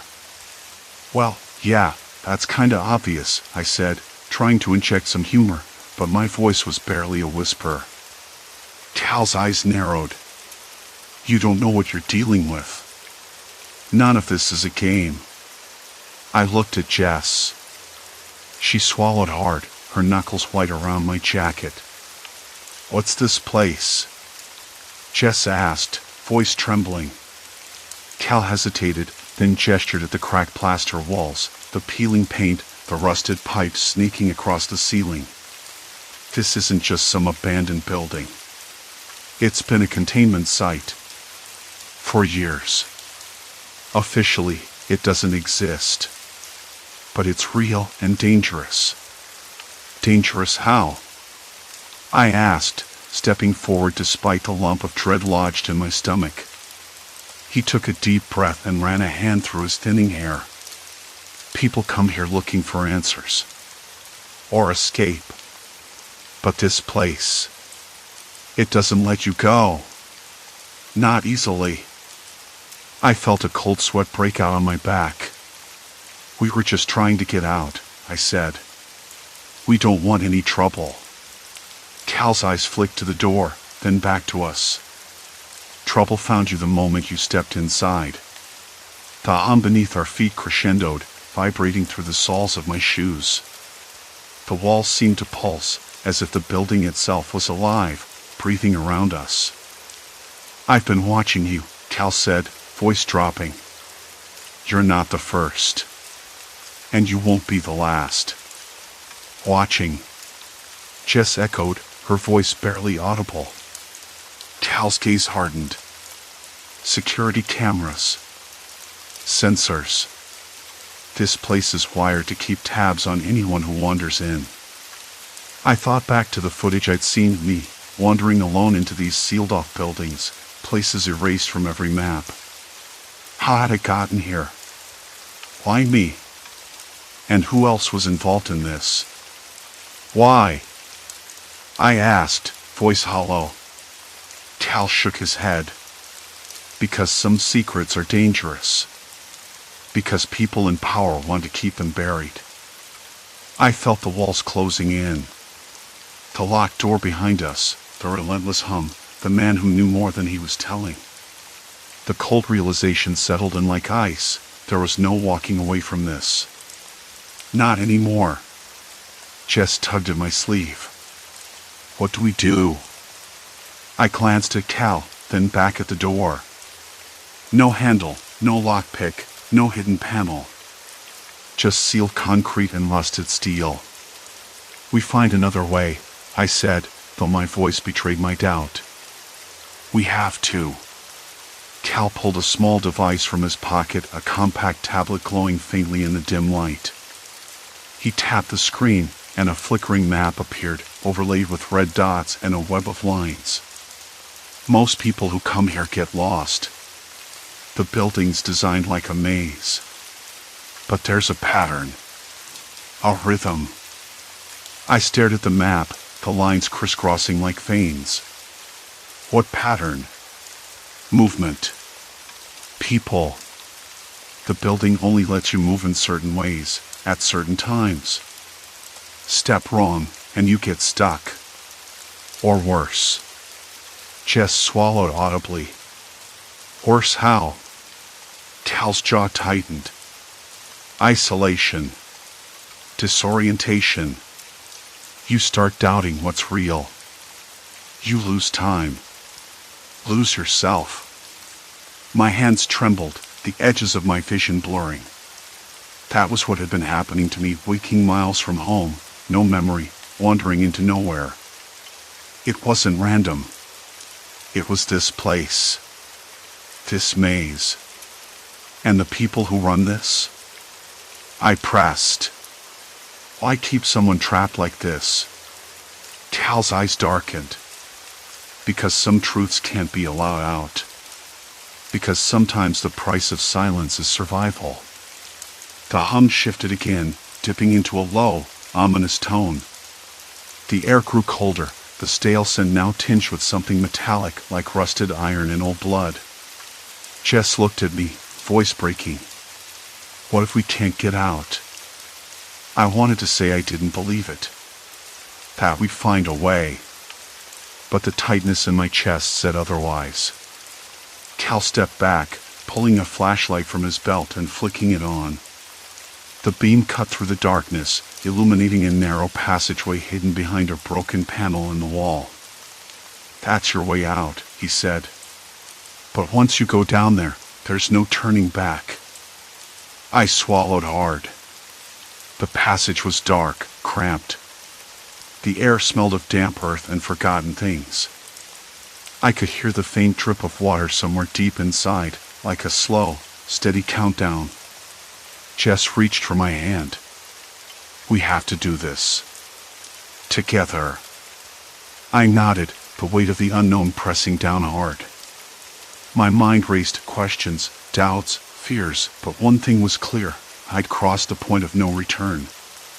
As we stepped into the passage, the door behind us groaned, then slammed shut with a finality that echoed through the silence. The hum faded, replaced by the sound of our footsteps, soft, cautious, and relentless, into the darkness. And I knew, with a sinking certainty, that whatever waited for us down here wasn't just a building. It was something far more insidious. Something human. The passage swallowed us whole. We moved slowly, the beam of the flashlight slicing through the gloom, revealing nothing but rough stone walls slick with condensation. The narrow corridor curved sharply, forcing us to squeeze past puddles of cold, standing water. My boots made a soft sloshing sound, swallowed almost immediately by the suffocating silence. "Did you hear that?" Jess whispered, stopping suddenly. The flashlight wavered in her hand. I strained to listen. A faint scrape. A breath, maybe. Something too soft to be sure. I shook my head. Just the building settling. Probably. She didn't look convinced. I wasn't either. Every instinct screamed at me to turn back, to slam the hidden door open and run until the sun baked the cold from my bones. But the door was closed. Locked away behind thick iron and rusted hinges that wouldn't budge. We had no choice. Deeper in, the passage opened into a cavernous room, the ceiling lost in shadows so complete they felt like a physical weight. The flashlight flickered, and I cursed under my breath, jabbing the button again and again until the beam steadied. The floor was uneven, cracked concrete littered with rubble. The smell shifted, now it was a sharp metallic bite, like old blood mixed with the copper tang of rust. "Look at this," Jess said, crouching beside a toppled filing cabinet. She brushed off a thick layer of dust and debris to reveal a faded photograph taped to the metal. It was yellowed and curled at the edges, a black and white snapshot of a group of people standing in front of a building. A factory, maybe. Their faces were blurry, but their eyes seemed to glare from the page. Men and women, all dressed in the drab uniform of factory workers from some distant era. Why would this be here? I asked, voice cracking slightly. Jess shook her head. It's like a time capsule. Like someone wanted to leave a message that wouldn't be found for a long time.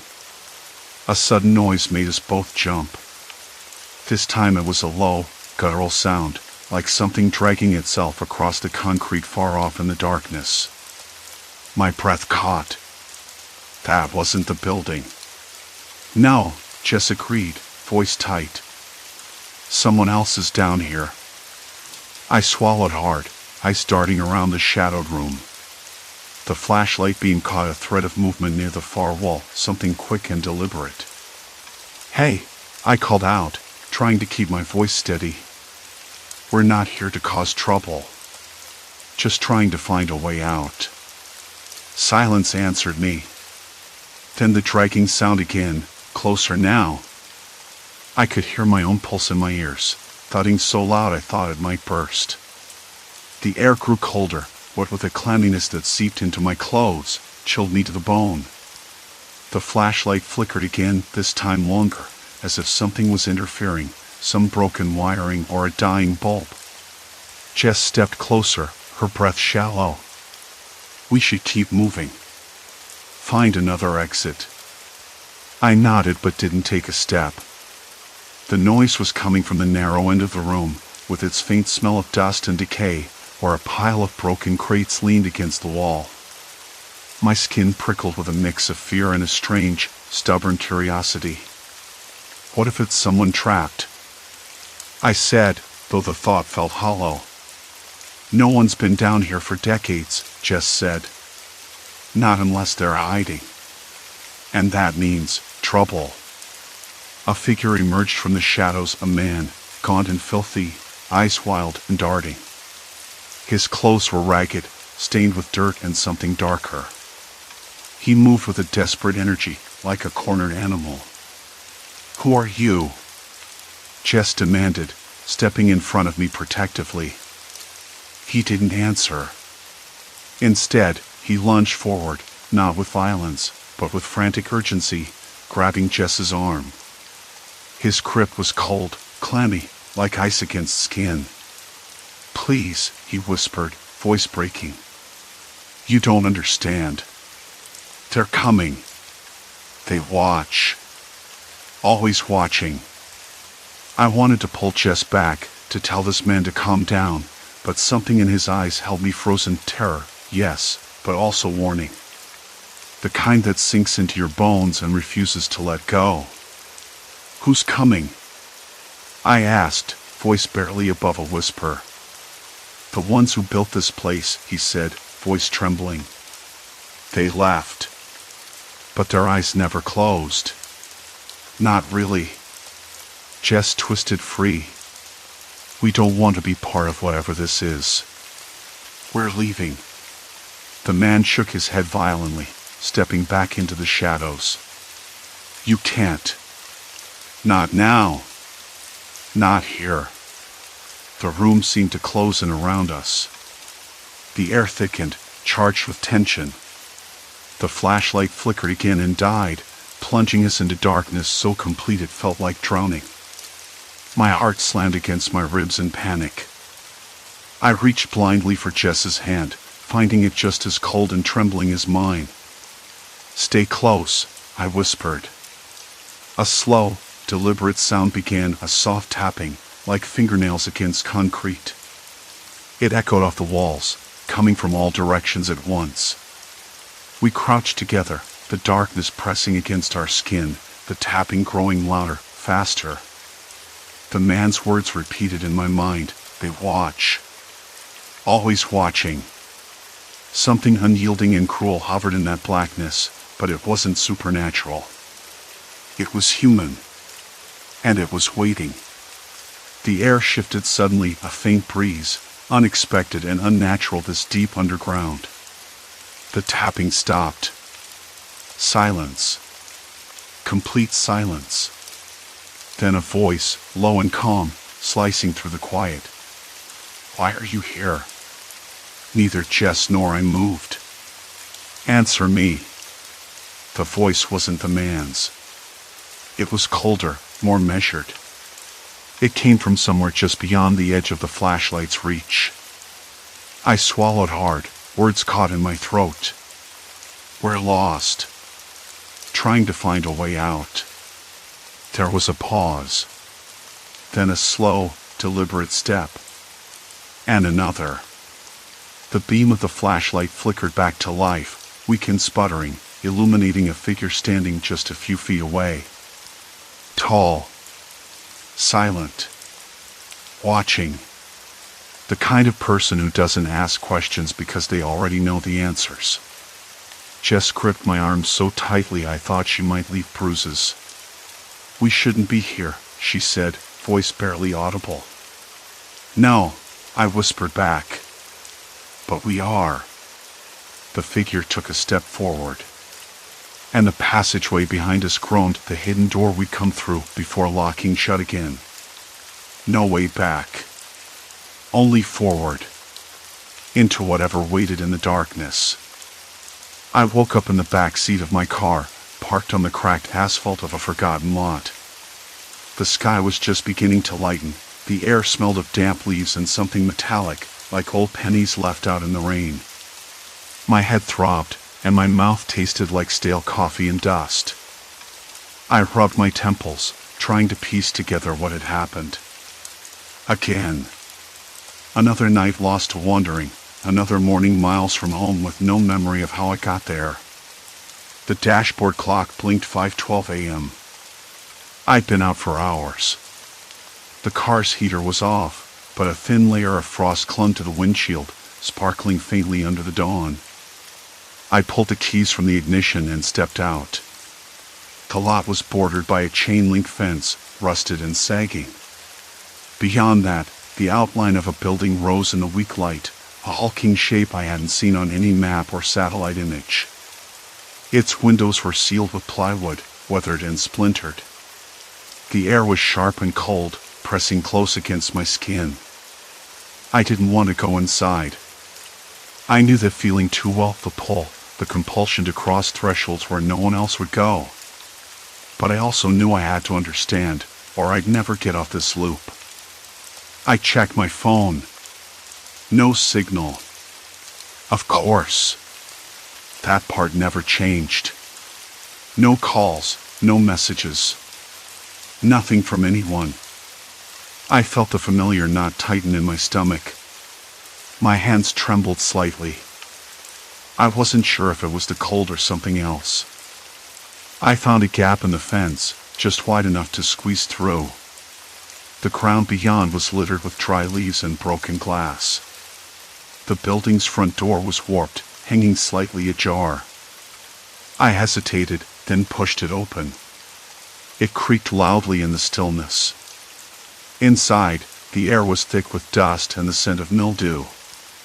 The floorboards groaned underfoot, uneven and warped by years of neglect. Faint light filtered through cracks in the boarded windows, casting long shadows that moved like ghosts. I swallowed hard and stepped inside. I walked slowly, my footsteps echoing. The walls were lined with peeling wallpaper, faded and stained yellow from water damage. Somewhere distant, a pipe groaned. Silence. Complete silence otherwise. I remembered the footage, how I'd wandered these places at night, drawn by some invisible thread. But tonight felt different. More urgent. I needed to find something. Anything. I moved deeper into the building. A sudden noise made me freeze, a scraping sound, like a chair dragged across concrete. My heart jerked. I wasn't alone. Hello? My voice was hoarse, cracked from disuse. I waited. Nothing. The silence pressed in again. The kind of silence that makes you question if you're really alone or if your mind is just playing tricks. Then I heard it again, but closer. Footsteps. Slow, deliberate. They weren't mine. I ducked behind a crumbling wall, pressing my back against the rough plaster. My breath came in shallow bursts. The temperature dropped, cold seeped into my bones. The footsteps paused outside my hiding place. I could smell something now, cigarette smoke, stale and bitter, mixed with the sharp tang of sweat. A voice whispered, low and cautious. You shouldn't be here. I blinked, trying to locate the source. Who's there? The words sounded braver than I felt. Someone who's been watching. Watching. The word hit me like a punch. I thought I was the only one caught in this nightmare. I stepped out slowly, hands raised. Look, I don't know what's going on. I'm not here to cause trouble. The figure emerged from the shadows. A man, middle-aged, face lined with exhaustion. His eyes flicked nervously around the room, never resting. You have no idea what you're messing with. I swallowed again. Why do you say that? He hesitated, then looked at me directly. This place, it's been forgotten for a reason. People like us don't belong here. People like us? I echoed, confused. He nodded grimly. The ones who wake up somewhere else. The ones who lose time. I've been trapped in this cycle longer than you. That hit me hard. I wasn't alone. There was someone else, caught in the same relentless loop. How do you break it? I asked, desperation creeping into my voice. He looked away, the weight of years pressing down on him. You don't. You survive. You find a way to stay sane, or it consumes you. The words sank in. I could feel the cold tightening its grip on my chest. But I also felt something else, a flicker of hope. If he had lasted this long, maybe I could too. We talked for a long time. Not about escape, there was none, but about the strange places we'd found ourselves in, the memories we'd lost, the fragments of identity we clung to. He showed me marks on his arms, faded scars from trying to push back against the madness. I touched my own wrists, realizing I had no scars, just the raw ache of uncertainty. The building groaned around us, the fragile shell of forgotten history. Outside, a dog barked distantly, a reminder that the world beyond this place still moved forward. When dawn finally broke, pale and tentative, I made a decision. I wouldn't run anymore. I wouldn't fight the darkness by myself. If these places were traps, then I'd face them with someone who understood. We left the building together, stepping carefully over broken glass and fallen plaster. The air was sharper now, cleaner. The first rays of sun warmed my face, and for the first time in weeks, I tasted something like normalcy. He smiled briefly. Maybe one day, someone will find a way out. I nodded, though I wasn't sure I believed it. But I had to believe something. On the drive home, the roads seemed less alien, the signs more familiar. The world was waking up, indifferent to my ordeal, but I felt different. Less broken. The nights wouldn't stop right away, and the memories might never come back fully, but I wasn't alone anymore. That night, I slept in my own bed. No strange places, no missing hours. When morning came, I didn't check the footage. I didn't want to know. I just wanted to live. Story 4, Unsettling Objects, Reality's Quiet Rebellion. I never thought a chair could betray me. That's the thing. It didn't break outright. It moved. Not the way a chair normally does, with a groan or a snap, but like a subtle, deliberate repositioning. Like it decided it didn't want to be where it was. I blinked at it, chest tightening. I don't know how long I sat frozen, staring, before I got up and inspected the leg, running my fingers over the wood's rough grain, feeling for cracks or instability. There was nothing obvious. Just that faint, unsettling sensation that something was off in a way I couldn't quite name. I've been having panic attacks lately. The kind that come out of nowhere and make your lungs seize, your hands tremble, and the world tilt like a ship caught in a storm. I'm not proud of it. I don't talk about it much. But it makes sense, doesn't it? A freelance editor with a crumbling routine, living alone in a cramped apartment above a bakery that never closes, where the smell of yeast and sugar sneaks in through the window at night. The constant hum of the city, the endless noise beneath the thin walls. It's exhausting. I could handle the panic attacks, that is, until the world itself began to feel unsteady. Earlier that day, I was in the kitchen, washing a chipped coffee mug, the one with a faded blue pattern of birds. I rubbed at a stubborn stain near the rim when suddenly the handle snapped clean off in my hand. I stared at the porcelain piece, damp and warm, resting between my fingers. How? I hadn't applied any pressure beyond the usual. It was like the mug had been waiting to give out. I set the broken handle on the counter, the sharp edges catching the light, and tried not to let the unease creep up my spine. Maybe it was just old. Maybe I was imagining things. But that feeling, that low, gnawing suspicion, had already begun to nest in my chest. I washed the rest of the mug, careful not to disturb the severed handle. Later, I caught the faintest movement from the corner of my eye. The framed photograph on my dresser, a picture of me and my sister from a year ago, had somehow shifted sideways. Not fallen, not completely turned, just askew. I wanted to chalk it up to a draft or a careless bump, but the room was still, and I was alone. I adjusted it, smoothing my palm over the glass, but the angle kept nagging at me like a whispered secret. That night, I lay awake, the ceiling light flickering intermittently, casting a jittery dance of shadows that made my skin crawl. My hand shook as I reached for my phone to check the time, fingers trembling enough to make the screen blur. The air felt thick, stale, like it was too heavy for breathing. Outside, a dog barked, distant but sharp, slicing through the silence.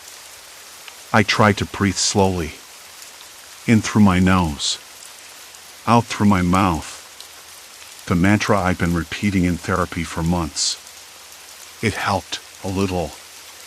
But even as I calmed, a part of me was watching, waiting for the next thing to move or break. I'm not a superstitious person. I know how that sounds. But I couldn't shake the feeling that something was unraveling, not just in my mind, but around me.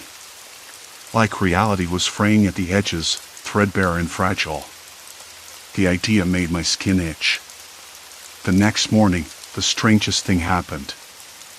I found my apartment door slightly ajar. I'm careful about locking it. It's a habit drilled into me after a break-in years ago. The kind that leaves a mark. My heart hammered as I approached, the smell of freshly ground coffee from the bakery below mingling with the faint scent of something else, something metallic, maybe? I peered inside, but nothing seemed disturbed. No sign of forced entry, no footprints on the scuffed floorboards. Just the door, hanging open like a silent invitation. I closed it firmly, double-checked the lock, and moved inside, eyes darting to every shadowed corner. The familiar clutter of papers on my desk looked the same but somehow wrong. The pile had shifted, the edges of a notebook curling upward in a way they hadn't the night before. I knelt down, tracing the crease, trying to convince myself I'd just overlooked it. I thought about calling my sister. She's the one person who keeps me grounded, even when my thoughts spiral.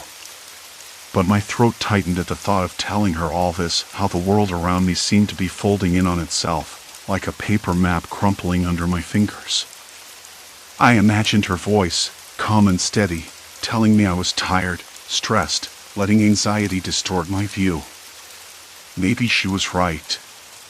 Still, the sense of being watched, no, not watched, but observed by some invisible force, clung to me.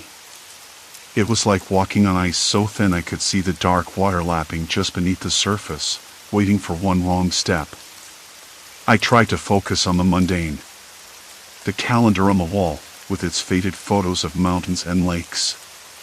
The ticking clock, loud and steady, marking time like a heartbeat. The soft rustle of the curtains as a breeze slipped through the cracked window. I even brewed a fresh pot of coffee, the bitter aroma filling the room, grounding me for a moment. But the chair, yes, that chair, called to me. I found myself drawn back to it in the afternoon, sitting heavily and testing its legs one by one. Nothing gave. No creaks, no shifts. But I knew what I'd heard. Or thought I heard. Was I losing my grip? Was my brain playing tricks, twisting reality like a funhouse mirror? I wanted to believe this was all in my head. I needed it to be. My phone buzzed, breaking the silence. A text from my sister. Hey, just checking in. How are you holding up? I stared at the screen, fingers hovering over the keyboard. What could I say? That my chair might be conspiring against me? That I was watching the world unravel, one quiet fracture at a time? I typed back, fine. Just tired. Not a lie exactly, but the least I could do for now. I sat back and closed my eyes. The chair felt solid beneath me, but I didn't trust it. Not anymore. Something was wrong. I knew it. And I wasn't sure what was worse, the idea that I was losing myself, or that the world around me was quietly, irreversibly changing. The chair stayed still that night, silent and innocent under the harsh glow of the bedside lamp. I didn't sleep well. The room felt heavier than usual, thick with an unspoken tension that pressed against my skin. My hands trembled as I reached for my phone to check the time. 2:37 a.m. I scrolled through my messages again, the one from my sister still blinking on the screen. I hesitated, then typed back, still awake. Just thinking. It wasn't exactly a confession, but close enough. By morning, that eerie stillness hadn't lifted. I got up slowly, the floor cold beneath my bare feet. The apartment smelled faintly of stale coffee and something else I couldn't place, maybe the faintest trace of burnt toast from the neighbor's kitchen. It was the kind of smell that clings in the back of your throat, just out of reach, nagging. I moved to the kitchen, hoping the ritual of making breakfast might ground me. The kettle hummed, filling the air with the sharp tang of boiling water. I watched the steam spiral, dizzy from the tightness in my chest. Panic was a sly thing. It didn't always roar. Sometimes it whispered, creeping through cracks in reality until everything felt off-kilter. I caught sight of the wall clock while pouring my tea. The minute hand was bending slightly, like it was sagging under some invisible weight. My first thought was that I was imagining it. After all, clocks don't bend. But the smudge of distortion remained. I blinked hard, shaking my head. When I looked again, the hand was straight. Just a trick of the dim light that cast long, dancing shadows? A shadow? I wasn't sure. I needed evidence. Something concrete. If I was losing my mind, I wanted to know how far it had gone. If the world itself was warping, I needed proof. So I started small. I grabbed my notebook, a battered thing with dog-eared pages, and recorded everything. Times, sensations, the odd shifts. Every creak, every flicker of light, every fleeting shadow that didn't quite belong. I wanted to map it, like a detective piecing together a case. At noon, I called my sister. Her voice was warm, a steady anchor. "How are you feeling?" she asked, carefully. "Better, I guess," I said, trying to sound casual. "Still, weird stuff happening." "Like what?" I hesitated. "Things moving. Breaking. Or maybe just looking like they're moving." I could imagine how ridiculous that sounded. "I don't know." Chairs creaking, clocks bending. "I'm probably overthinking." "Maybe you need a break," she suggested gently. "Get outside, clear your head." I nodded, even though she couldn't see me. "Yeah, maybe." After the call, I decided to walk the neighborhood. The air was crisp, carrying the scent of damp earth and freshly cut grass. Leaves rustled underfoot, dry and brittle. The sky was a dull gray, low and heavy.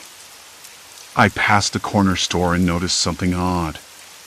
The sign above the door was cracked, not shattered, but a fine, spiderweb fracture running through the plastic letters. The crack wasn't new. I walked by this store every day. It hadn't been there yesterday. I stopped, running my fingers over the jagged edge. The surface was rough, gritty beneath my skin. How had I not noticed? Or had it appeared overnight? The idea made my stomach twist.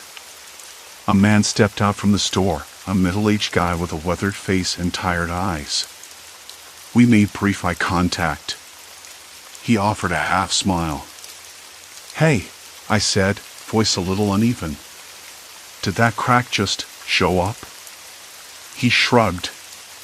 "Been like that a few days, maybe longer. No one really cares." "No one?" "Nah. People too busy. Store's been slow. Don't blame them for ignoring it." I nodded, but the crack sign felt like a message, a warning. The world was fracturing in small, insidious ways. Back home, I checked the chair again. Solid. But then I noticed the kitchen table, the edge nearest to the window bore a fresh chip. The wood splintered, tiny shards scattered like broken teeth. I was certain it hadn't been there this morning. I ran my hand over the rough patch, feeling the jagged splinters bite lightly into my palm. I swear I heard a soft creaking, like the house itself was sighing in pain. I called my friend Mark. He was level-headed, the kind of guy who could talk you down from the brink. "Mark," I said quickly, "I'm not crazy, right? Things are breaking around me. Small stuff, but it's happening." He paused. "What kind of things?" "Chairs creaking, clocks bending, signs cracking, tables chipping.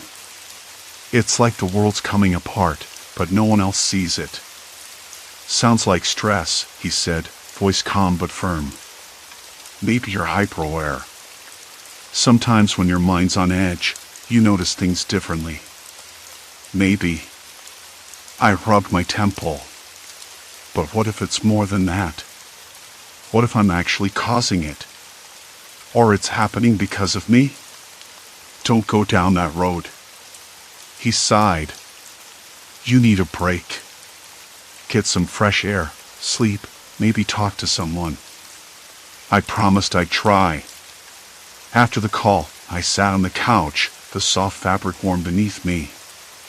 The apartment was quiet except for the ticking of the wall clock. I stared at it again. The minute hand didn't bend this time, but the small hairs on my neck stood up anyway. I thought about the chair, the sign, the table. Small fractures, subtle shifts. No one else noticed. No one else cared. Or maybe they did, but in different ways. I decided to set up a system. Notes, photos, timestamps. I pulled out my phone and started snapping pictures, close-ups of the cracked sign, the chipped table edge, the chair's legs again. I checked each photo carefully, zooming in, looking for something I might have missed. A picture of the clock caught my eye.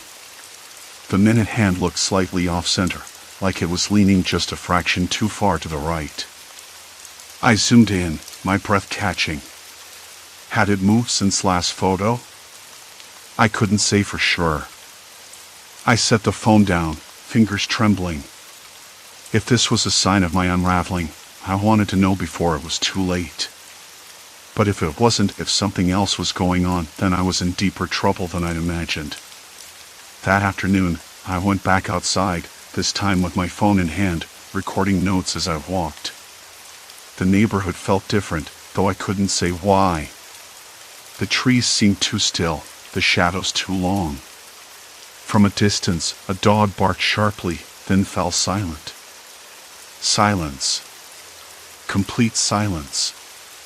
On my street, I noticed the street lamp near my building flickering in a slow, uneven rhythm, more like a stutter than a steady pulse. The light dipped, brightened, dipped again. I looked up, squinting against the glare. Was it the bulb? The wiring? Or something else? I pulled out my notebook, scribbling furiously. When I reached my front door, I paused. The key turned smoothly in the lock, but the door itself felt heavier than usual, as if gravity had shifted. I leaned against it for a moment, catching my breath. Inside, the apartment seemed colder. The air smelled faintly of mildew, though I cleaned just yesterday. A cold draft slipped between the window frame and the sill. I closed the window firmly and checked the lock twice. Sitting down at the table, I noticed the chip on the edge again. It looked bigger somehow, more jagged. My hands hovered over the surface, fingers trembling. I was losing control. Or the world was. The thought made my chest tighten. Just then, my phone buzzed with a message. It was from an unknown number. The text read, "You're not as alone as you think." My breath caught. I stared at the screen, heart pounding loud enough to drown out the street lamp's flicker was a slow, uneven rhythm, like a heartbeat skipping beats. I stared at it until my eyes watered, the low buzz in the air pressing against my ears. I'd been standing there for nearly 10 minutes, phone in one hand, notebook in the other, scribbling what I'd seen and felt. The light dipped and brightened again. I blinked. The air tasted stale, like a room left sealed too long. I could almost smell the faint, sour tang of sweat on my own skin, though I'd just showered. I shook my head, trying to clear the fuzziness crawling behind my eyes. The dog's bark from earlier echoed again, sharp and sudden, then silence. The kind of silence that felt heavy, like it was waiting for something. I hated that silence. It made the hairs on the back of my neck stand up. Something wasn't right. I looked down at the photo on my phone again, zoomed in on that leaning frame from yesterday. It still looked off-center, like the entire world had shifted a fraction and left it behind. I was sure of it now. I'd taken that photo twice before. The angle wasn't the same. The frame was definitely tilting more today. No breeze, no earthquake, no human passing by. It hadn't moved on its own. And yet, it had. I swallowed hard. I knew how that sounded. Irrational. Paranoia. But what else could it be? My own mind? Was it splitting, fracturing, pulling the world apart with it? Or was something else pushing back? The sun was dipping lower now, casting long shadows that stretched like fingers across the cracked pavement. I couldn't shake the feeling that someone was watching me, but every time I looked, the street was empty, save for a few cars parked haphazardly along the curb. I closed my eyes for a moment. The rough plaster wall of the building behind me pressed cool against my back through my shirt, grounding me. The distant hum of a car engine revving, tires grinding on gravel, brought me back. I opened my eyes just in time to see a man step out from the alley beside the corner store. He was tall, pale, wearing a dark jacket zipped up to his chin, and his eyes, those eyes, locked onto mine instantly. Not with curiosity, but something colder. Harder to read. The kind of look that makes you swallow twice before you find your voice. "Hey," he said, voice low, rough like gravel. "You're the one taking pictures, aren't you?" I blinked, heart suddenly pounding in my chest. Yeah. Just documenting some weird things." My fingers tightened around the phone. "Why?" He took a step closer, and the faint scent of tobacco smoke drifted toward me. "You don't know what you're messing with." His gaze flicked over my shoulder, then back. "This neighborhood's got rules." "Rules?" I echoed, voice barely steady. He shrugged, a quick, nervous movement. "You see things that don't add up, people start to notice. And not everyone likes it." A cold weight settled in my stomach. Was he a threat? A warning? I wanted to say something, anything, but my throat had gone dry. "Look," he said, voice softer this time. "You need to stop before it gets worse." "Worse how?" I managed. The man hesitated, then glanced back toward the alley. "Things break. Things shift. Not because of you, or maybe because of you. Hard to say. But people don't walk away from it clean." I swallowed again, trying to keep the tremble from my hands. "I don't understand." He shook his head like he was trying to clear a fog from his brain. "No one does. Not really. But you've crossed a line now. There's no going back." The words hung in the air. No going back. I thought of my apartment, my small sanctuary filled with books, notes, and half-broken coffee mugs. The idea of leaving felt impossible, like stepping off a cliff with no parachute. "Who are you?" I asked, voice firmer than I expected. He smiled, but it didn't reach his eyes. "Someone who's been where you are. Someone who knows what happens when the world starts to slip." I glanced around, suddenly noticing how the street lamp above us flickered again, this time more violently. The light bent and warped, casting shadows that didn't belong. The man's figure blurred at the edges, like heat rising off asphalt. I blinked hard. The image snapped back into focus. "You're not making any sense," I said, stepping back. "If things are breaking and shifting, that's not normal." "It could be." "Exactly." He held up a hand. "And that's why you need to stop digging." I shook my head. "I can't. There's something here, something wrong. I'm going to find out what." His eyes narrowed. "Then you're already too far in. You don't get to walk away." I wanted to argue, but the sudden sound of footsteps behind me made me freeze. Quick, measured. A second man appeared then, shorter, stockier, with a scowl that seemed carved from stone. He looked at me without blinking. The tall man nodded toward him. "This is what I mean. You're not the only one watching." I turned to face them both, the street lamp flickering wildly now, throwing the world into rapid flashes of light and shadow. The pavement beneath my feet seemed to ripple, just for a moment, as if the ground itself was breathing. I swallowed the lump in my throat and took a step back. The alley behind the men yawned dark and empty. No escape that way. "No," I whispered. "This can't be happening." The shorter man cracked a smile, but it was all teeth and no warmth. "You really don't get it, do you? You're part of it now. There's no off switch." My mind raced. My hands trembled, fingers curling into fists. I wanted to run, to hide, but my legs felt rooted to the spot.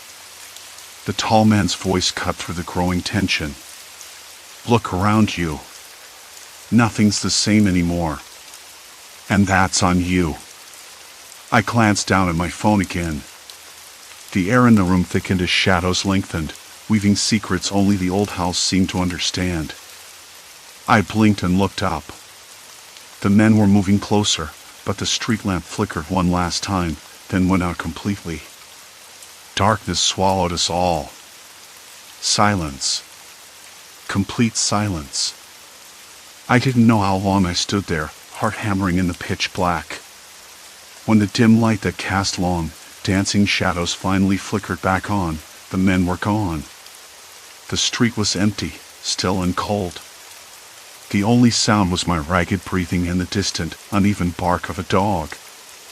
I checked my phone. The photo was gone. My notes were gone too. I was alone. And I understood, with a sudden, terrible clarity, that whatever had started was no longer something I could walk away from. The world was shifting around me, twisting in ways I didn't fully understand, and now the people who cared about those shifts, they were watching. Waiting. I stuffed the phone into my pocket, my hands still shaking. The night air felt sharper, colder against my skin. I turned toward home, but the street seemed longer, the shadows deeper. There was no going back. Not really. Something had broken. And I was the fracture. I stared down at my phone, the screen flickering erratically like the street lamp above. My thumb hovered over the cracked glass, reluctant to touch anything.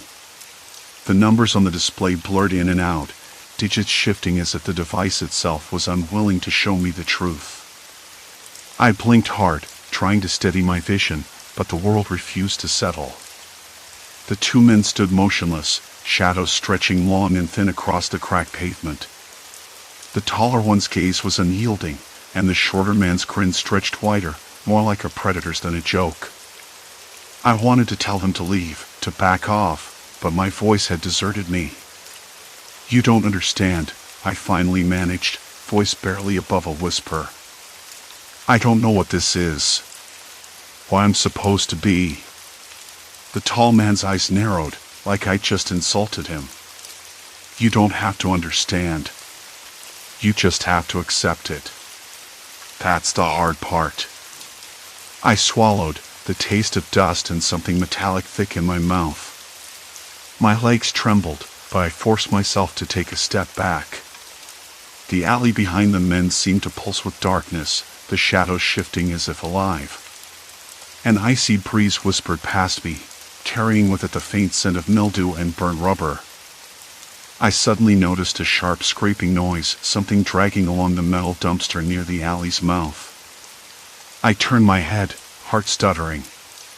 Nothing visible, just the sound echoing. "You're crazy," I said, louder this time. "This is all in my head. I'm losing it." The shorter man chuckled, low and gravelly. "Maybe. But that's what makes you dangerous. Your mind rearranges the world. You break it, piece by piece." I clenched my fists, nails biting into my palms. I could feel sweat prickling at my temples, the heat of panic rising again. I raised my phone, desperate to record something, anything that would prove I wasn't losing my grip. But the screen fractured further, as if the glass itself was warping, bending under some invisible pressure. The numbers dissolved into random patterns. "No," I muttered, voice cracking. "Stop." The taller man stepped forward, and suddenly the street lamp above sputtered violently before plunging us into near darkness. Only the distant glow of a neon sign flickered faintly, casting an eerie, sickly light. I blinked, and when my eyes adjusted, the world around me felt wrong. The brick wall behind the men seemed to breathe, the mortar dissolving into cracks that spider-webbed across the surface. The pavement worked beneath my feet, rippling like water. I wanted to scream, but the sound was caught in my throat. "Look," the tall man said, voice calm but sharp. "You're making it happen. You're the cause." "Why me?" I gasped, trying to push past them, to escape this nightmare. My hands trembled so violently I almost dropped the phone. The shorter man shook his head. "You don't get to pick. You just live with it. Or don't." Suddenly, a noise shattered the tense silence, a woman's voice, high-pitched and frantic, calling from somewhere deeper in the alley. "Hey! What's going on there?" They both turned toward the sound, and I seized the moment. I bolted, heart hammering, breath ragged in my chest. The alley swallowed me whole as I sprinted toward the faint glow of a street corner. I didn't look back. The woman emerged from the shadows, a teenager with wild eyes and a hoodie pulled tight. She stopped short when she saw me, confusion flickering across her face. "You okay?" she asked, voice barely steady. I tried to catch my breath, the cold night air clawing at my lungs. I don't know." She glanced over her shoulder, eyes narrowing. "Those guys? They've been hanging around here for weeks. Scary types. Everyone avoids this place after dark." I swallowed hard, the weight of my situation crushing me anew. They said I'm part of it. What does that even mean?" She looked at me like I'd grown another head. "No idea. But you don't want to stick around. Not tonight." Something in her tone made me pause, a tremor of genuine fear. She wasn't joking. I nodded and started walking with her, the street lamp flickering back on behind us. The broken pavement smoothed out, the breathing walls stilled. For a moment, I thought maybe it was over. But then my phone buzzed in my hand. I pulled it out, the screen glitching again. A message had appeared, one I didn't remember typing. "You can't run." I dropped the phone. It hit the ground with a hollow clatter, the screen shattering into spiderweb cracks that spread like frost. The girl looked down at it and frowned. "That's creepy." I wanted to tell her to leave, to run, but the words wouldn't come. My vision blurred, and the alley wall seemed to press inward, close enough to touch. "Who are you?" I asked, voice shaking. She hesitated, then gave me a sly, sad smile. Just someone trying to survive. A sudden rustling behind us made me whirl around. Shadows shifted where no one should have been. The two men were gone. Vanished. Only the night remained, thick and waiting.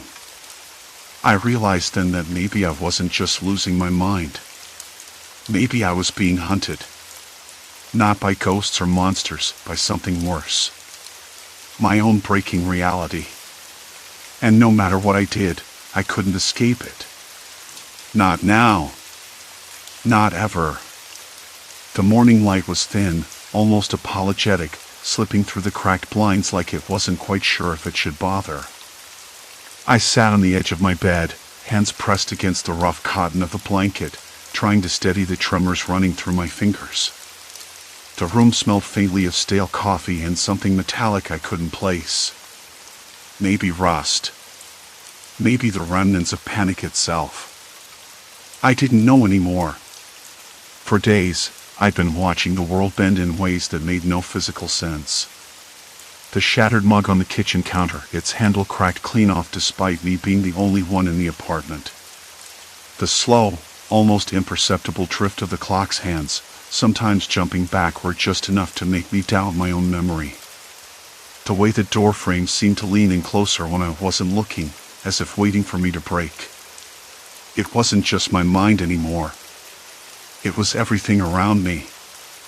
I was unraveling, and so was reality. I tried to tell someone. I really did. Sarah, my friend from work, listened over the phone while I stammered through some version of what I was experiencing. She didn't say much, just maybe you should see someone, and try to get some rest. That was it. Not quite empty, but close. The silence on the other end was a thin thread holding me up, but then it snapped. I was alone. Again. I got up, every muscle tight, and shuffled to the kitchen. The floor felt colder than usual beneath my bare feet, rough against skin that was already raw from biting and scratching, a nervous habit I couldn't stop. I opened the fridge, the hum inside like a whispered threat. I grabbed a carton of milk. The label was torn, edges curling in a way that looked deliberate, as if someone had been there, touching it just to mess with me. I slammed the fridge door and leaned against the cold metal, eyes squeezed shut. The world didn't have to feel like this. It shouldn't. But it did. I spent the next few hours circling the apartment like a caged animal. Every surface was suspect. The books on the shelf, some lying face down when I was sure I'd put them upright. The peeling wallpaper near the window, bubbling like it was breathing. I caught myself staring at the ceiling, counting the cracks, willing them to stay still. They didn't. At some point, I heard the front door close softly. My breath hitched. Was someone there? My heart slammed against my ribs. I wanted to hide, but where? The apartment was too small. The noise of my own breathing filled the silence until a voice, flat, careful, cut through. Hey! It's me. I didn't move. Please, just let me in. It was Jake. My brother. The one person who still tried, even when I pushed him away. He had a key. Had since we were kids. I hesitated, then unlocked the door. He stepped inside, shedding his jacket and looking around with that quiet concern I hated and needed all at once. He didn't say anything at first, just watched me, eyes sharp but gentle. I called you yesterday, he said finally. I wasn't ready. He nodded, as if he understood that perfectly. I brought you something. He held out a small paper bag. Inside was a pill bottle, the label smudged but familiar. Medication. Something to calm the chaos in my head. I'd been avoiding it, thinking I could handle this on my own. Stubbornness. Pride. Fear. all tangled together. I swallowed the pill dry, the bitter taste scraping my tongue. Jake sat down next to me on the couch, close enough that I could feel the heat radiating off him, grounding me. "Tell me what's happening," he said. I tried. I told him about the shifting objects, the breaks where nothing should have broken, the way I felt like reality itself was fraying. He listened, no interruptions, just the steady presence of someone who believed me without question. "I'm scared, Jake," I admitted, voice barely above a whisper. "I don't know if I'm losing my mind or if the world really is falling apart." He reached out, squeezing my hand. "Maybe it's both, but we'll figure it out." That afternoon, we went outside. The sun was higher now, and the city hummed with its usual noise: cars, distant sirens, the murmur of voices from nearby cafes. I noticed the rough bark of a tree trunk, the sharp scent of freshly cut grass, the gritty dust on the sidewalk crunching underfoot. Reality, in all its stubborn detail. I pointed out a cracked sidewalk tile, the kind that had been there for months. Jake knelt to examine it, then pulled out his phone and took a picture. "We'll keep track of these," he said. "Whatever this is, we'll document it." I wanted to argue. Wanted to say it was pointless, that none of this made sense. But hearing him say it, "we'll document it," made the chaos seem a little less suffocating. That night, for the first time in weeks, I slept. Not solidly, but enough for the dreams not to claw at me as harshly. When I woke, the apartment felt quieter, less hostile. The flickering light in the hallway bulb was steady. The clock ticked forward, no backward jumps. The next few days were slow but steady. Jake came over every evening. We talked, sometimes about nothing, sometimes about the cracks in the walls or the way the faucet dripped irregularly. We made lists, took photos, tried to anchor myself with facts. It was exhausting, but it was also real. One evening, I caught my reflection in the bathroom mirror. The face staring back looked tired but steady. The eyes didn't dart like before, they held a quiet fire. I touched the glass, feeling the cold smoothness beneath my fingertips, and wondered if maybe, just maybe, I wasn't as alone in this as I thought. Reality hadn't settled completely. The broken mug was still broken. The wallpaper still bubbled faintly near the window. But I was learning to live with the uncertainty. To hold on to the solid parts, however small. Jake left that night with a quick hug, a promise to come back tomorrow. I closed the door behind him and leaned against it, the rough wood pressing into my back. My hands didn't tremble as much anymore. I don't know if the world will ever stop shifting, or if my mind will fully untangle itself. Maybe it's not about fixing everything, but about surviving through the cracks. About finding moments of quiet in the noise and knowing someone will be there when the walls begin to lean again. Silence. Complete silence. Then, a soft click, the lock turning in the door. I smiled, a small, fragile thing. Tomorrow, I thought. Tomorrow, I'll try again. Story 5, Echoes Among the Pines, Stalked by the Forest. The forest smelled of damp earth and pine resin, a scent so sharp it felt like breathing in cold air. I stopped and crouched by a cluster of ferns to adjust my pack. The fabric rubbed against my forearm, rough and slightly damp from morning dew. I wiped a stray bead of sweat from my brow, tasting the metallic tang on my tongue. The air was cool, but the exertion had heated my body. Somewhere not far off, a woodpecker hammered at a tree trunk, the rhythm steady, almost mechanical. Then came the snap. A twig breaking. Sharp. Clear. I looked up, scanning the undergrowth. Nothing. No movement. I shifted my weight, and another snap followed, closer this time, almost as if the forest were matching my steps exactly. My breath hitched. I shook my head. Probably a squirrel or a deer, I told myself. But the sound that seemed to vibrate in my bones came again, perfectly timed with my footfall. I glanced over my shoulder. Nothing. Just the shadows of leaves and trunks stretching like fingers across the forest floor. A breeze stirred, carrying the faint scent of moss and something less familiar, maybe smoke or rot. I wasn't sure. I rubbed my neck, feeling the prickling of hairs rising. Okay, I muttered under my breath, trying to sound braver than I felt. You're just tired. Focus. I pressed on, the trail narrow and winding deeper into the trees. The ground was littered with dry leaves and pine needles, softening my footsteps but not enough to silence them.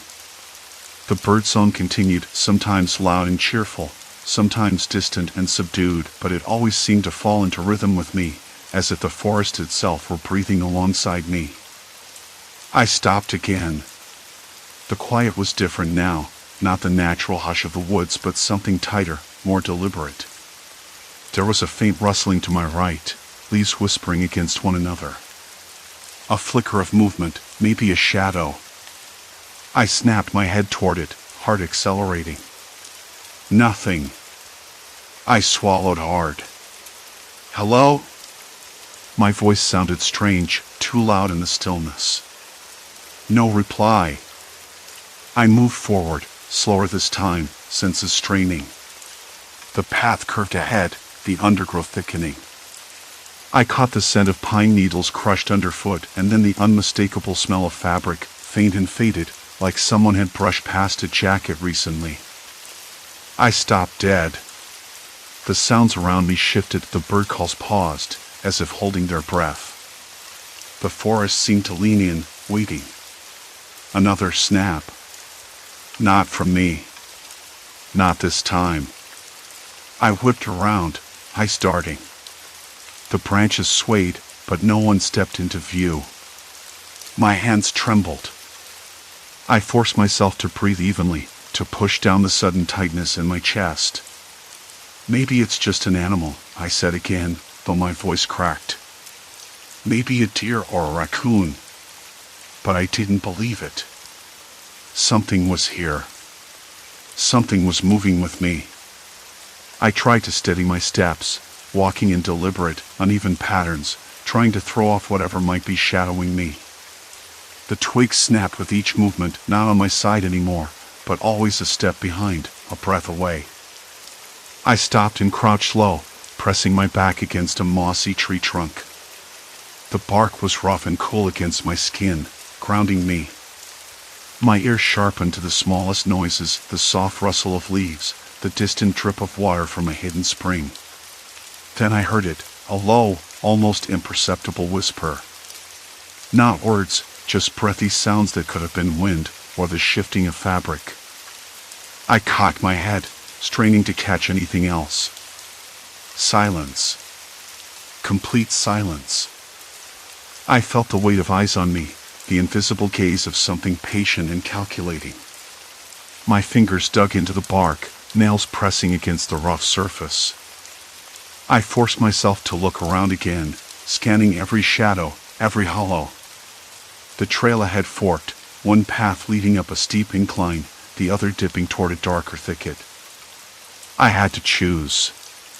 The missing hiker's last known location was somewhere near the ridge, but the other path looked less traveled, more likely to conceal someone trying not to be found. I debated. My throat was dry, and I could taste the bitterness of fear mixing with the pine resin on my tongue. Then, faintly, a sound that didn't belong, a distant dog barking. Sharp, urgent, but muffled by the trees. I stood up, brushing dirt from my pants. The dog barked again, closer this time, pulling at something buried deep in my mind. Hope? Or warning? I glanced back one last time. The forest was still, but the rhythm of twigs snapping had stopped. For now. I'm coming, I whispered, stepping toward the incline. But even as I moved, I caught a flicker out of the corner of my eye, a shadow, retreating just beyond the reach of the fading light. I couldn't shake the feeling that I wasn't alone, and that whatever was out here was waiting for me to make a mistake. My breath hitched as the silence thickened, wrapping around me like a shroud. Every step felt heavier, the incline steeper than before, as if the land itself resisted my advance. The fading light cast long, distorted shapes between the trees, and I forced myself to keep moving, heart pounding in my ears. Whatever lurked in the shadows wasn't done with me yet. The crunch of dry leaves underfoot snapped sharply, startling me. I froze, straining to catch any other sound beyond my ragged breathing. A low rustle came from the underbrush to my right, something shifting, deliberate. I swallowed hard, fighting the urge to run. Instead, I forced my legs to move sideways, skirting the edge of a gnarled oak. Ahead, the path forked. To the left, the trail dipped into a narrow ravine, cloaked in darkness. To the right, it climbed toward a rocky outcrop silhouetted against the dying sky. The choice felt like a test: go down where I might be trapped or up where I might be seen. My fingers brushed the cold metal of the item strapped to my belt, a small comfort. A sudden snap echoed behind me, sharp and close. I spun around, eyes wide, but saw nothing. The forest seemed to hold its breath. My pulse thundered as I whispered, "Show yourself." Silence answered. But then, a faint glow shimmered between the trees, soft, unnatural. I hesitated, curiosity warring with fear. The light pulsed gently, like a beacon or a warning. Steeling myself, I stepped toward it, every nerve screaming that this was no accident, that whatever had been waiting was now making its move. My shadow stretched long and thin behind me, merging with the darkness. The night was no longer just fading, it was alive. The glow vanished as quickly as it had appeared, swallowed by the thickening shadows between the trees. I glanced back where I'd come from. The path forked left into the ravine, dark and foreboding, right toward that rocky outcrop that caught the last light of dusk. Neither option offered comfort, but the faint glow had pulled me toward the right. I took a hesitant step forward, then another. The crunch of dry leaves beneath my boots sounded unnaturally loud. Then, a twig snapped again, somewhere behind me. Too close. Too deliberate. I stopped. Listened. No wind stirred. No animals called. Just the forest holding its breath. I moved on, slower now, every sense straining. The birds had gone silent, too. The familiar night chorus was replaced by a thick, almost tangible quiet. It felt like the woods were watching, waiting for me to make a mistake. I tapped my fingers against the cold metal of the small compass strapped to my belt, a useless talisman, I thought, but better than nothing. The rocky outcrop wasn't far. The trail climbed steadily, the air, cold and heavy with silence, growing thinner and colder. I thought I caught the faint scent of damp earth mixed with pine sap, but there was something else, something acrid and sharp, like burned rubber or old oil. It made my stomach twist. I scanned the underbrush but found nothing. Maybe it was just the forest playing tricks on me, or maybe I was imagining things. I wanted to believe that. When I reached the crest, the moon peeked out from behind a cloud, casting a pale light over the jagged rocks. I paused, catching my breath and trying to make sense of the strange pull I'd felt all evening. The place felt too exposed, too easy to see from all sides. If whoever was following me wanted to stay hidden, this was a terrible spot. Unless they weren't planning to stay hidden. I crouched beside a cluster of boulders, brushing my fingers over the rough stone. The texture was cool and gritty, with tiny flakes of moss clinging stubbornly in cracks. I pulled out my phone, the screen cracked but still functional, and checked the signal. Nothing. No surprise there. The forest had a way of swallowing signals whole. A sudden rustle to my left made me freeze again. Leaves shifted, branches scraped. I spun toward the sound. A fox darted out from the bushes and disappeared into the trees, its eyes reflecting the moonlight like twin sparks. Relief washed over me, brief but sharp. I laughed quietly at myself. "Get a grip," I muttered, pushing back the rising tension. But my hands didn't stop shaking, and I realized I was gripping my jacket like it was a lifeline.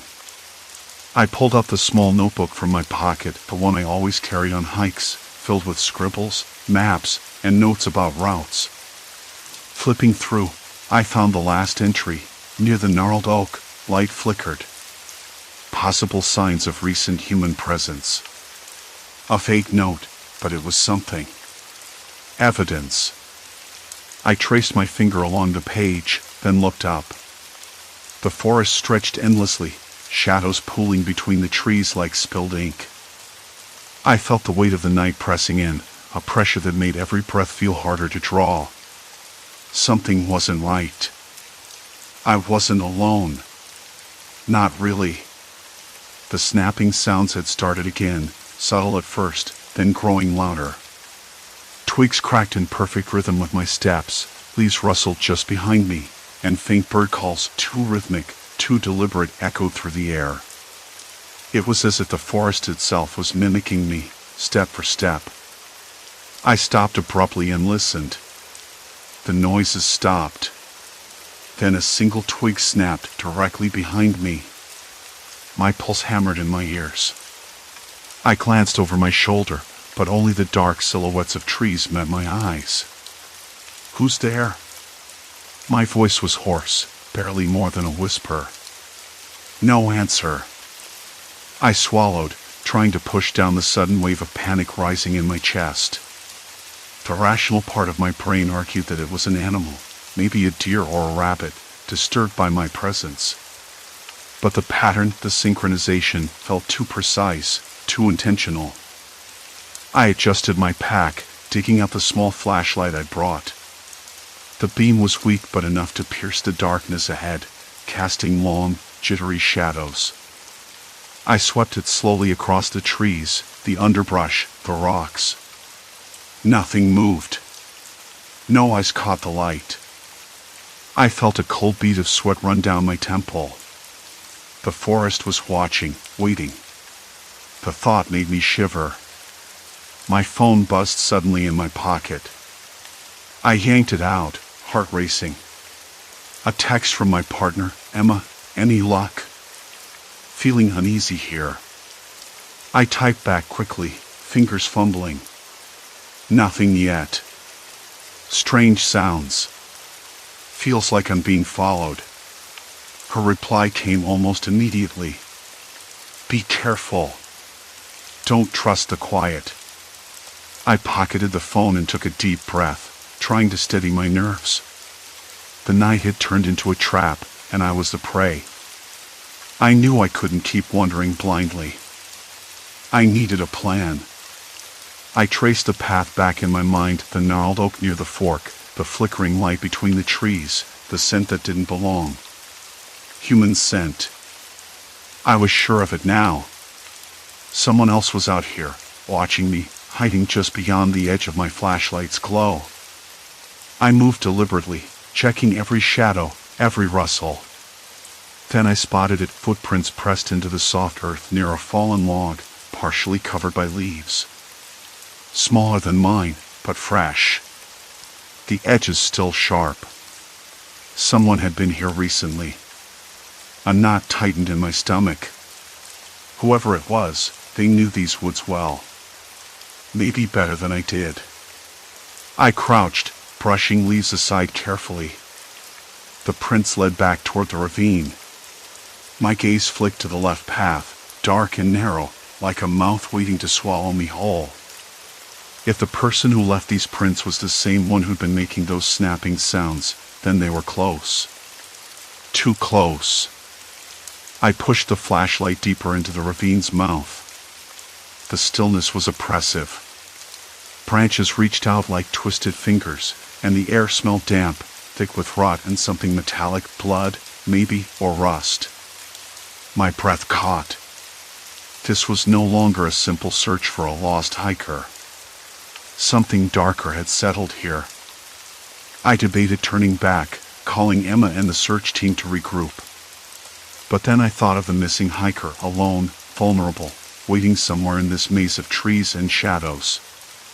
That thought pulled me forward, despite the gnawing dread. Step by step, I followed the footprints deeper into the ravine. The snapping sounds resumed, closer now, narrowing my every move with unsettling precision. I looked behind me, empty space. But the feeling didn't fade. It grew heavier, like a cold weight pressing against my back. I whispered again, "Show yourself." No reply. Just the forest, alive with the sound of breaking twigs and mockingbird calls perfectly timed with my footsteps. Then I heard it, a low breath, barely audible, coming from just beyond a thick clump of bushes. I froze, every muscle coiled tight. The breath came again, slow, deliberate. A figure stepped out. But not the friendly face I'd hoped for. The person was thin, wearing a hooded jacket pulled low over their face. Their eyes glinted in the flashlight beam, sharp, calculating. They didn't move toward me or call out. They just stood there, watching. "Who are you?" I asked, voice shaking but loud enough to cut through the night. No answer. Instead, the figure turned and vanished silently into the trees. I stood there, heart pounding, the sound of my breath ragged in my ears. The forest closed around me once more, shadows swallowing the path ahead.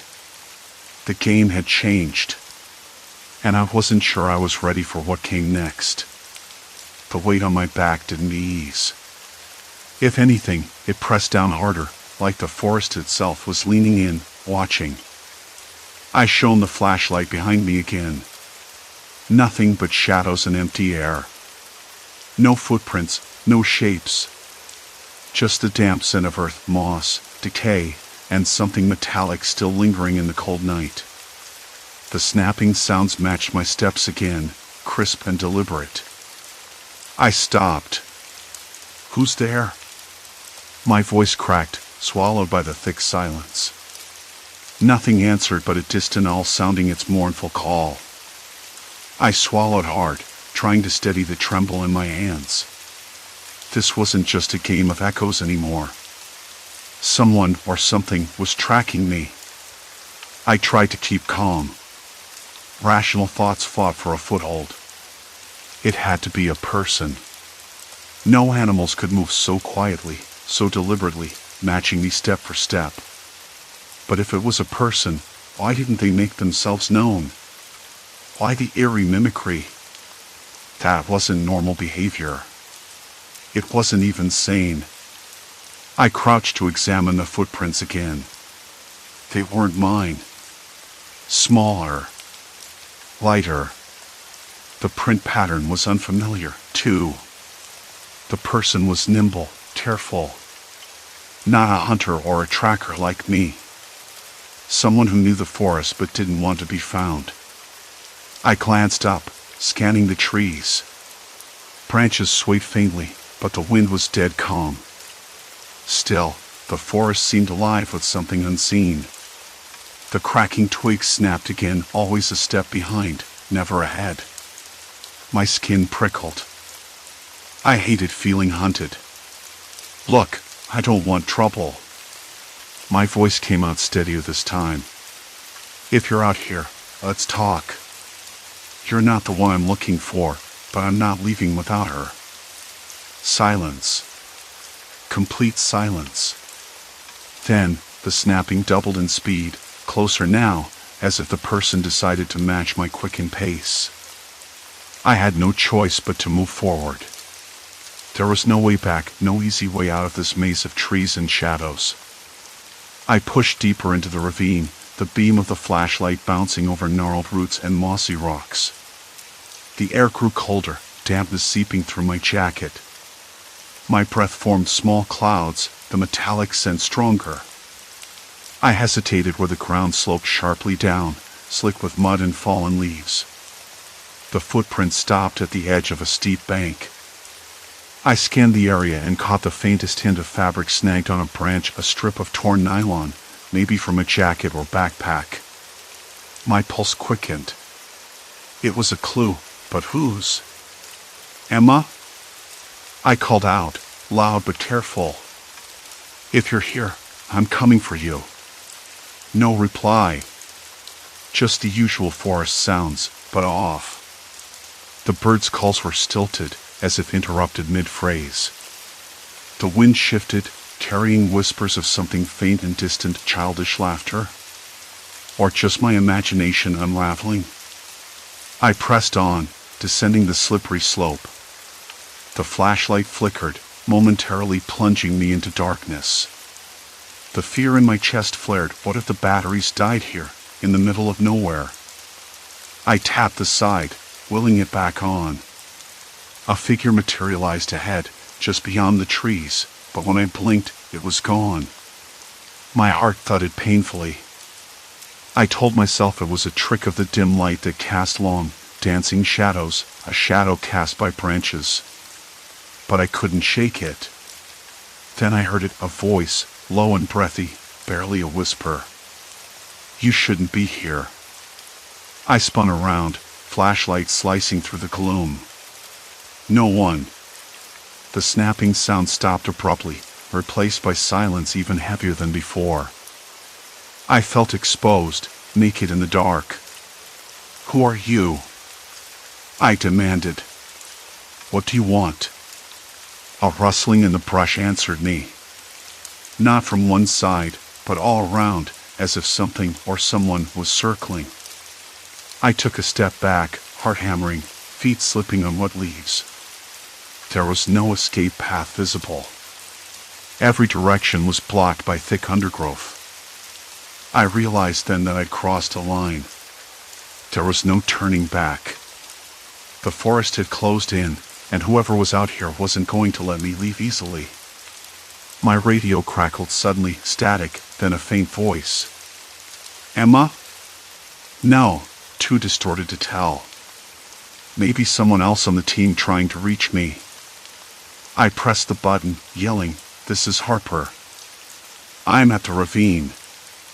I need backup. Something's wrong." The radio died again. Dead silence. My stomach twisted.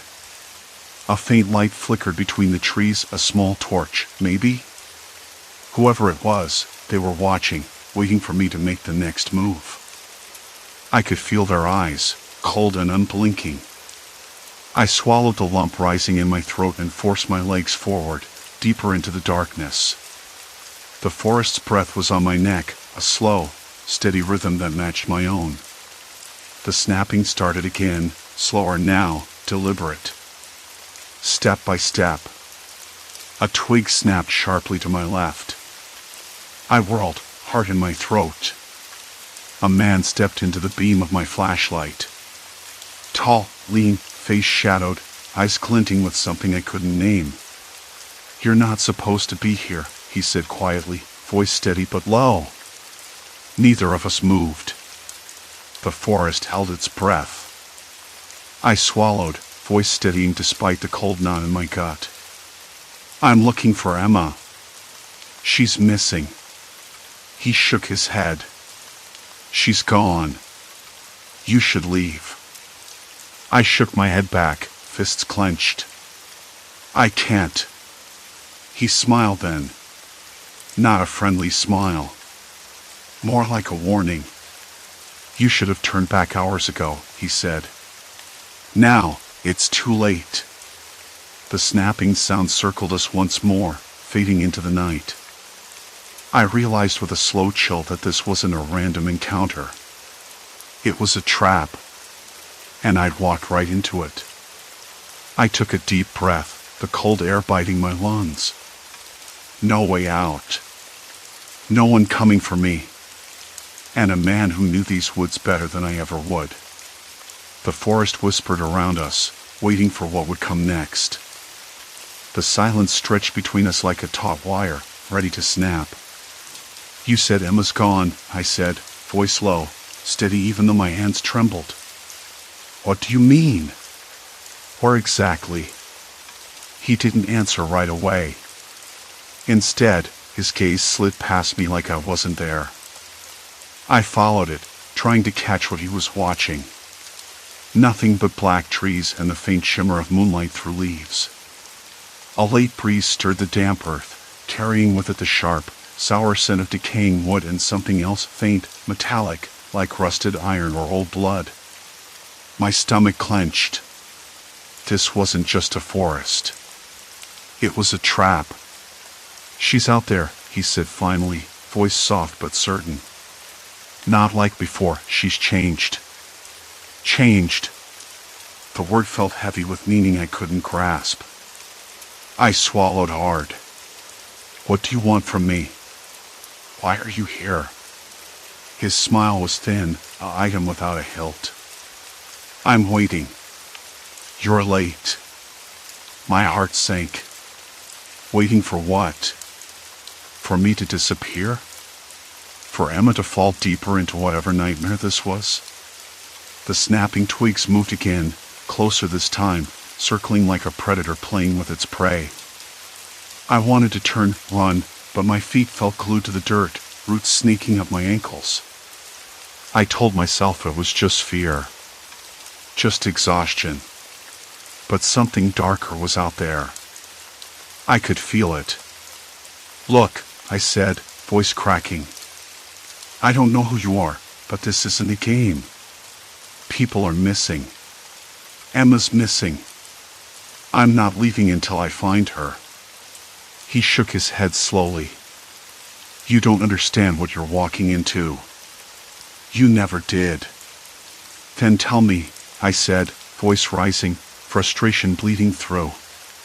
"Tell me what's going on." For a moment, the forest held its breath again. The man's eyes flickered with something close to pity, or was it amusement? It was impossible to tell. Then he turned and started walking, slow, deliberate, back into the black woods. "Follow me. If you want to find her, you'll have to come."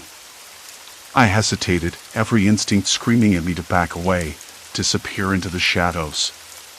But something stronger, call it stubbornness, or hope, pulled me forward. I clicked off the flashlight and let my eyes adjust. The moon was hidden behind clouds, and the underbrush was thick and tangled, but I trusted my feet to find the path he took. Branches scraped my arms, cold dew soaked through my jacket, and the forest seemed to consume every sound except those damn twigs snapping in perfect rhythm behind me. Closer now. Too close. Always matching my steps, as if whatever was out there was learning me, waiting for a mistake. "Why don't you just show yourself?" I muttered under my breath, half to the man, half to the darkness. "Stop the game." No answer. Only the branches cracking, dry leaves skittering across the ground. My throat went dry. I tried to remember, where had Emma's trail gone cold? How long had I been wandering blindly? The man's presence was a puzzle, a piece that didn't fit. And the forest was less a place, more a labyrinth designed to swallow me whole. We came to a clearing, moonlight filtering through the trees to reveal something unexpected, an old campsite, long abandoned. Rusted cans, a frayed tent, a pair of worn boots half buried in mud. The air was thick with the smell of smoke and something fouler, like sweat and fear. "She was here," I said, stepping closer, voice barely a whisper. "Emma." The man's face was unreadable. "You think she left willingly?" I shook my head, bitter. "No. She was taken." He nodded, slow, deliberate. "Taken by those who know these woods better than you or I ever will." The snapping sound circled us again, louder now, more urgent. I spun, searching the shadows, heart hammering against my ribs. Nothing but dark shapes and the heavy silence that followed the noise like a shadow. Suddenly, a figure darted just beyond the tree line, a flash of movement, quick and sure. My breath caught. I pointed toward it. There. Did you see that? The man's lips twitched into a smirk. You're not imagining things. They're watching. Who? My voice was barely a breath. He didn't answer. Instead, he stepped forward, motioning me to follow deeper into the woods. If you want to survive, you'll keep moving. Don't stop. Don't look back. The ground grew steeper, roots twisting like serpents underfoot, and the air, cold and heavy with silence, turned colder. I could taste the metallic tang again, sharp and biting. My legs screamed in protest, muscles burning with every step, but I kept pace. Behind me, the twigs snapped, a steady, taunting beat. At one point, I stumbled, hands scraping against rough bark and damp leaves. The man caught me by the elbow, steadying me with surprising gentleness. Watch your step, he said quietly. This isn't just wilderness. It's their territory. Who are they? I asked, voice hoarse. People who don't want to be found. People who disappear into the trees and never come out. I swallowed hard. Emma's one of them, isn't she? He didn't respond. Instead, he pointed ahead. The trees opened up to reveal a shallow ditch, half hidden by undergrowth. Inside, faint footprints pressed into the soft earth, too small to be his, too deliberate to be random. She went this way, he said. My pulse quickened. The trail was fresh, unmistakable. But the snapping sounds had stopped. In their place was a thick, suffocating silence that wrapped around me like a shroud. Why did you let me come this far? I asked, voice trembling. Why not stop me earlier? He looked at me then, eyes sharp and cold. Because you had to see this for yourself. Because now you'll understand why some things are better left alone. The weight of his words pressed down on me, crushing any lingering hope. I felt the forest closing in, the cold seeping into my bones. Somewhere out there, Emma was waiting, or worse, already lost. Whatever happens, I whispered, more to myself than to him, I'm not turning back. He only smiled again. That same warning, cold and empty. Then, the twig snapped once more right behind me. I spun around, heart racing, but the darkness was empty. Blank. Silent. For a moment, I thought maybe I'd imagined it all. Then I caught a faint breath on the wind, a whisper of movement, and a low, steady rhythm of footsteps matching my own. I wasn't alone. And this time, I wasn't sure I wanted to be found. The snap of twigs behind me had stopped, swallowed by the thick hush of the forest, but the weight of that sound lingered, folding over my shoulders like wet cloth. I forced myself to take a step forward. The ground beneath my boots was damp, soft with moss and decaying leaves, the air, cold and heavy with silence, sharp with the scent of pine needles and something faintly metallic, probably from a nearby stream. I remembered Emma's last known position, a clearing just past the ridge, and I had to keep moving, had to find her, even if the silence pressed in like a living thing. But the sounds, the way twigs snapped and birds called, were too deliberate now. The rhythm of footsteps matching mine wasn't coincidence. It was a calculated echo, a shadow pacing me through the underbrush.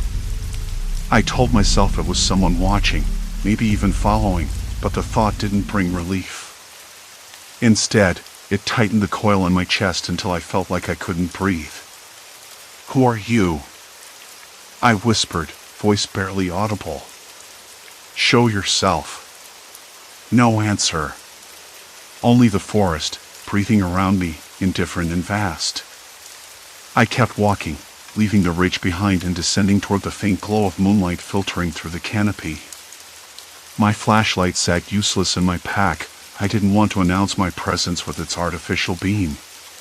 Instead, I relied on memory, on the faint prints I'd spotted earlier, the deep, uneven impressions of boots, the crushed undergrowth where someone had passed. Emma's trail, I hoped. The footsteps persisted, mirroring mine. I tried quickening my pace, thinking to lose whoever was following, but the echoes kept pace like a metronome.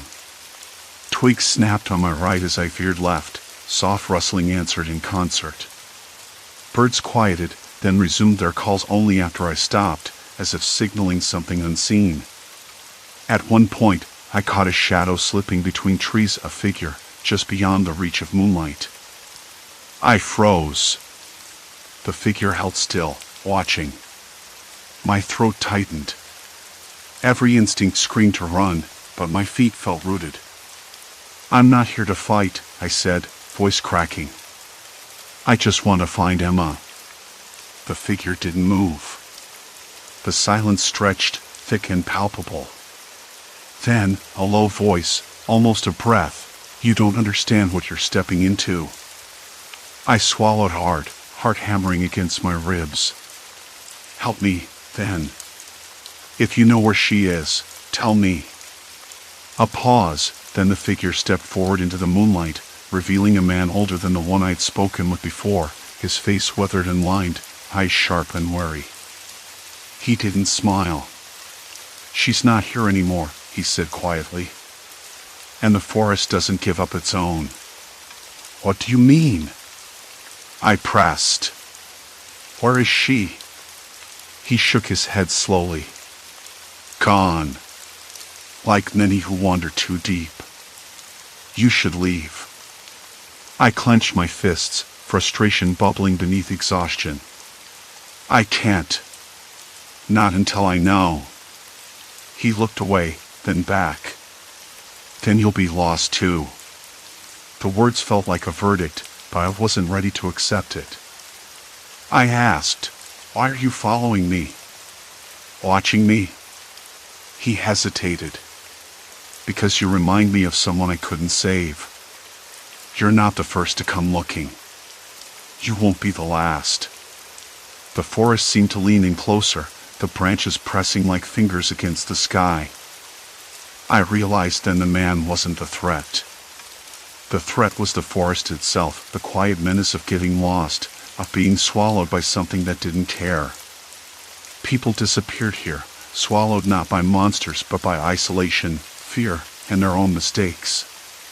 For hours, the man and I talked quietly as we walked back toward the edge of the forest. He told me about past searches, about people who'd gone missing and the limits of hope. I listened, the heaviness in my chest easing slightly, replaced by a cold clarity. Emma was gone, and chasing shadows wouldn't bring her back. At dawn, when the first pale light filtered through the trees, I found myself standing at the forest's edge, the man beside me. The tension that had gripped me all night began to unravel. I shook my head, trying to clear the fog of fear and exhaustion. "I thought I could fix this," I said softly. "I thought if I just kept going, I'd find her." He nodded, eyes steady. "Sometimes, the hardest part is knowing when to stop." I swallowed the lump in my throat. The forest behind me seemed less menacing in daylight, but the echo of those footsteps, the feeling of being watched, stayed with me. I realized the forest had changed me, carved something new inside, a scar I couldn't see but could feel. Driving away, the road leading out of town felt both like an escape and a reminder of what I'd lost. I glanced in the rearview mirror at the dark line of trees fading into morning mist. The man's warning echoed faintly in my mind, "Some things are better left alone." But I knew that wasn't true. Not entirely. I'd come this far because I couldn't let go. Emma's absence would haunt me, yes, but it also gave my life a new shape, a sharper edge. I wasn't the same person who'd entered the forest. I was someone who had stared into the void and found how fragile hope really was. The next days passed in a blur of interviews, reports, and quiet moments alone. I kept replaying the night over and over, every sound, every shadow. The footsteps in the dark weren't just a threat, they were a reminder of the unseen weight we all carry when we chase after the lost. I thought about the man, about the others who had vanished, and about why some stories never find an ending. Sometimes, when the wind rustled through the trees near my apartment or a bird called out in the early morning, I swore I could hear that echo again, the snap of twigs, the soft rhythm of footsteps just behind me. It was a ghost of a sound, a memory folded into the everyday. I don't know if I'll ever truly be free of it. Maybe that's the real cost of walking into the unknown, not the fear, not the loss, but the echo that stays long after the danger has passed. And maybe that's how some things are left alone, not because they disappear, but because they never leave us at all. Story 6, Riverside Carnival, Cursed Games in the Woods. I never believed in coincidences. It started with a crumpled flyer fluttering under my windshield wiper. Bright colors, peeling edges, the kind of gaudy print you expect from something desperate to catch your eye but usually just ends up trash. The words were bold, Riverside Carnival. One day only. Prizes galore. I snorted, rolling my eyes. I'd passed that patch of woods 100 times in my 10 years living in this town, and the carnival had been written off as an old local myth for years, just a fading memory of better summers. But that afternoon, the sky was a bruised purple and orange, and the air, cold and heavy with silence, smelled like wet leaves and fading heat. I was restless, running on too many cups of coffee and not enough sleep, bouncing between thoughts I wasn't ready to face. Work had been grinding me down, and the idea of something, anything different was oddly appealing. So I turned the wheel and followed the narrow dirt road into the woods. The deeper I went, the thicker the trees grew, their branches scratching against the car roof like fingernails on glass. A distant dog barked twice, sharp and urgent, but no other sound stirred. The forest seemed to be holding its breath. My hands tightened on the steering wheel. When the trees finally cleared, the carnival was there. Not the vibrant, bustling kind you find in movies or summer fairs. This was faded and cracked, like a ghost of an event long past, but it was undeniably real. The ride stood silent, rusted metal gleaming faintly under the last rays of daylight. The Ferris wheel leaned slightly to one side, its paint chipped and dull, and the booths lined up in a crooked circle with peeling awnings flapping softly in the evening breeze. No one else was around. I parked near the entrance, the gravel crunching under my tires in a way that sounded too loud in the stillness.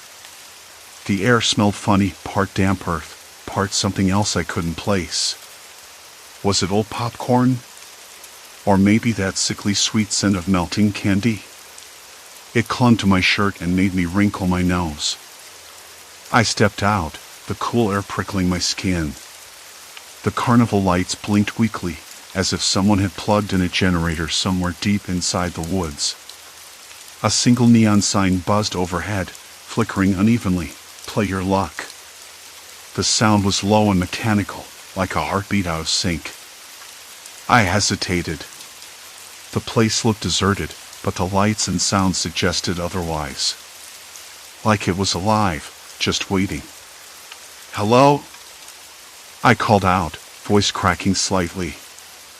No answer. Just the faint rattling of a nearby carousel, though the horses weren't moving. Just the slow, tired creak of its rusted joints. I moved forward, glancing at the prize booth. It was empty, save for a single stuffed bear slumped against the counter, its fur faded and matted. That's when I noticed the game stand beside it, a ring toss, but the rings were tangled and dusty, the bottles inside the cages dull and chipped. Yet, someone had left a neon sign glowing, "Win big tonight." Curiosity pulled me closer, the kind that nags at your brain until you give in. I reached out, fingers brushing a ring, and a voice behind me made me jump. First time? It was a man, thin, with a patchy beard and a grin that didn't reach his eyes. I turned to face him, swallowing a lump in my throat. Yeah. I didn't even know this place was open. Open's a funny word around here, he said, stepping closer. We don't get many visitors. Especially not after dark. I nodded, suddenly aware of how cold my hands were. I just saw the flyer. He chuckled, a sound like dry leaves. Those flyers are more like invitations. Or warnings, depending on how you look at it. I frowned.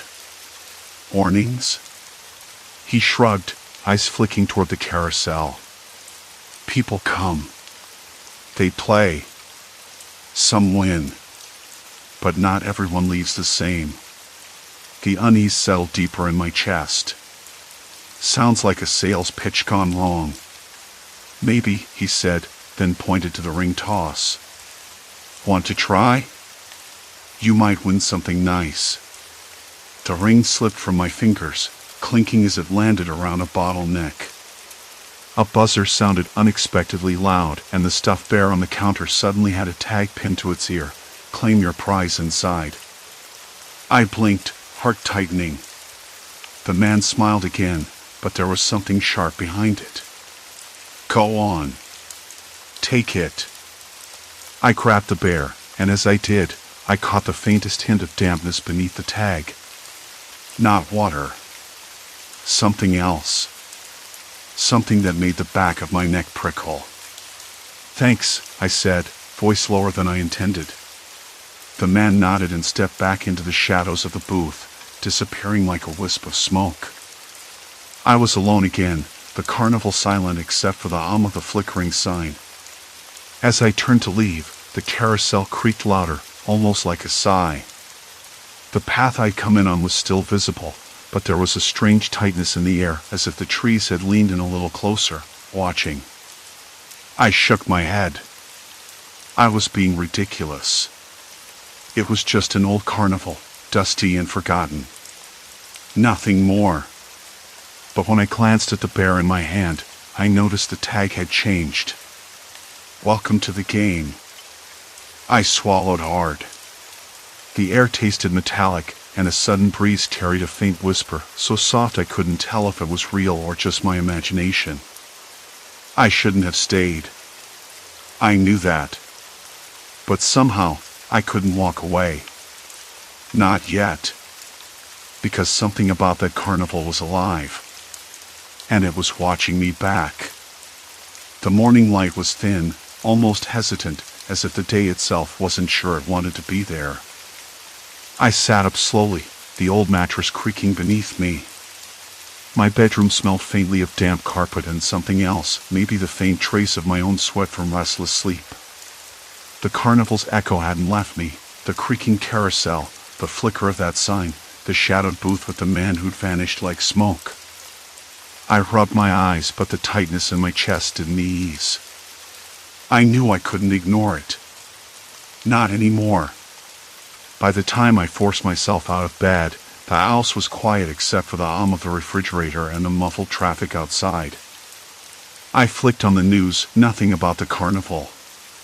No missing people, no warnings. Just the usual drone of city life going on without a ripple. That only made it worse. How could something so strange happen right in those woods, and no one else notice? I grabbed my jacket and headed out, the bear tucked into my pocket. The air was sharp with cold, the kind that pressed against your face and made your nostrils sting. The sky was overcast, a blanket of gray that muted the colors of the autumn leaves. I walked faster than I meant to, my boots crunching on the dry sidewalk, heart thudding with something like dread or maybe determination. The carnival was about a mile from my apartment, just past the edge of the woods that bordered the old town limits. The path there was familiar but now felt strange, as if it had shifted overnight. Trees seemed closer, their branches tangled like fingers trying to catch me. I kept glancing over my shoulder, half expecting to see that man from the booth again. But there was nothing except the rustle of leaves and distant birdsong. When I reached the entrance, the gates were still closed, the chipped paint and rusted metal the same as before. The carnival looked dead in the daylight, but the silence was different now, thick and expectant. I circled the fence, looking for an unlocked gate or a break in the chain. Nothing. I crouched down and touched the ground, noticing the scuff marks and footprints in the dirt. They led deeper into the woods, not away from the carnival but around it, like a hidden path. I followed them cautiously, the smell of damp earth and decaying leaves filling my senses. Somewhere in the distance, a dog barked sharply, breaking the stillness. The footprint stopped at a narrow gap between two trees where the underbrush was parted, just wide enough to slip through. I hesitated. It felt like crossing a line. But curiosity pushed me forward. Inside, the carnival was different in the daylight. The rides were still, no creaking or sighing. The booths sat abandoned, their peeling signs hanging crooked. The smell was a mix of old popcorn, rust, and something faintly sour, like spoiled fruit. I ran my fingers over the counter of the ring toss booth. The paint was rough, cracked, and cold under my skin. I decided to take notes, pulling out my phone to record observations. Maybe I was chasing ghosts. Or maybe this was more real than I wanted to admit. I circled the midway, noticing details I'd missed before, a faded poster half torn from the bumper cars, a trail of discarded tickets near the funhouse entrance, and an old speaker dangling from a pole, its wires frayed and sparking faintly. The speaker suddenly crackled, a static hiss that made me jump. Then silence. I swallowed hard. I remembered the bear's tag again. Welcome to the game. What game? And who was running it? I felt exposed, like a rat in a maze. As I moved toward the funhouse, a sudden breeze stirred the rustling leaves and made the carnival's faded banners snap sharply. Shadows shifted, though the sun was still high enough to cast strong light.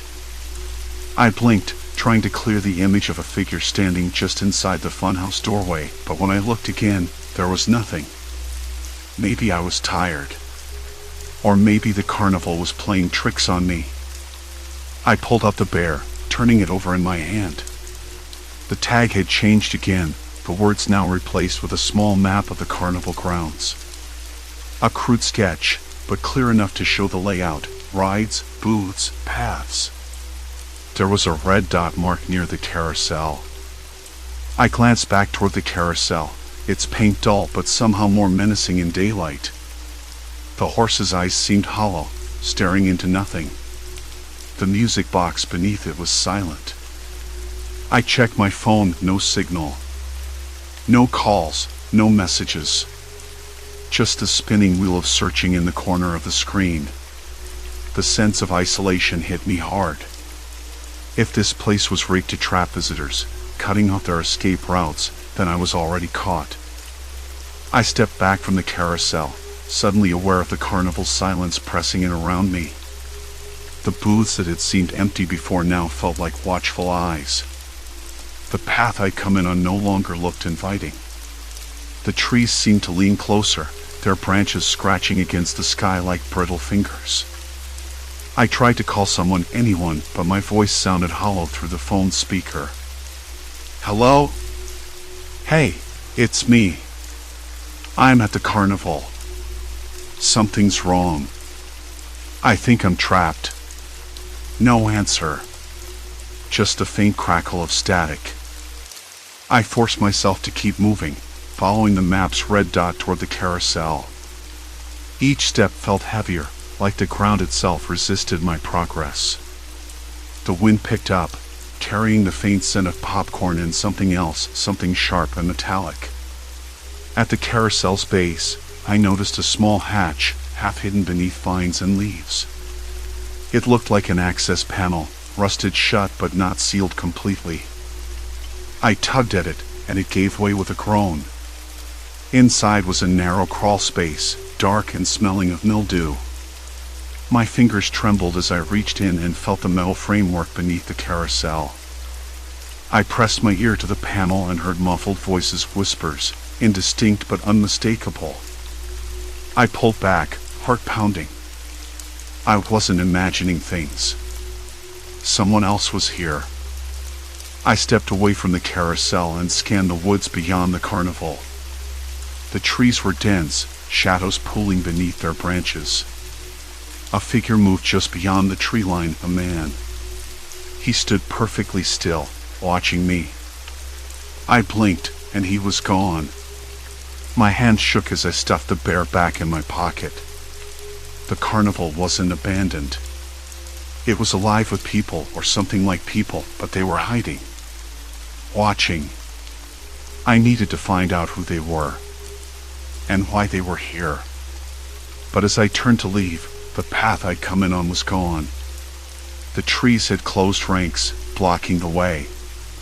The carnival grounds stretched out before me, endless and twisting. Trapped. I was trapped. And the game had only just begun. The trees had swallowed the path whole.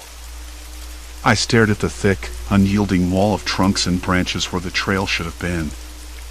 Not a single crack, no glimpse of dirt or stone, just an impenetrable green mass. The carnival stretched around me like a maze that had grown overnight, a sprawling tangle of peeling paint, creaking rides, and flickering bulbs. The air tasted damp, as if the whole place had been soaked in sweat and old grease. Somewhere nearby, a carousel squealed its rusty song, turning slow and endless like a hypnotic warning. I took a step back, then another, but the clearing I'd just crossed was gone too. The carnival's edges had shifted, reshaped, as if the whole place was breathing, rearranging itself around me. The man, the watcher, had vanished, but I could feel his eyes, cold and calculating, locked on me somewhere beyond the shadows. My fingers tightened around the prize bear in my pocket. Its threadbare fur was rough against my skin, a feeble talisman in a maze that made no sense. I remembered the whispers beneath the carousel, voices that weren't supposed to be there. I wasn't alone. I never had been. The carnival wasn't a forgotten relic. It was a trap. I exhaled slowly, trying to force calm, but my legs shook. Maybe it was the lack of oxygen or the pounding in my chest. The night had closed in, and with it, a creeping certainty that I'd crossed some invisible line. There was no turning back. Okay, I whispered to myself, voice dry and brittle. Think. What do I know?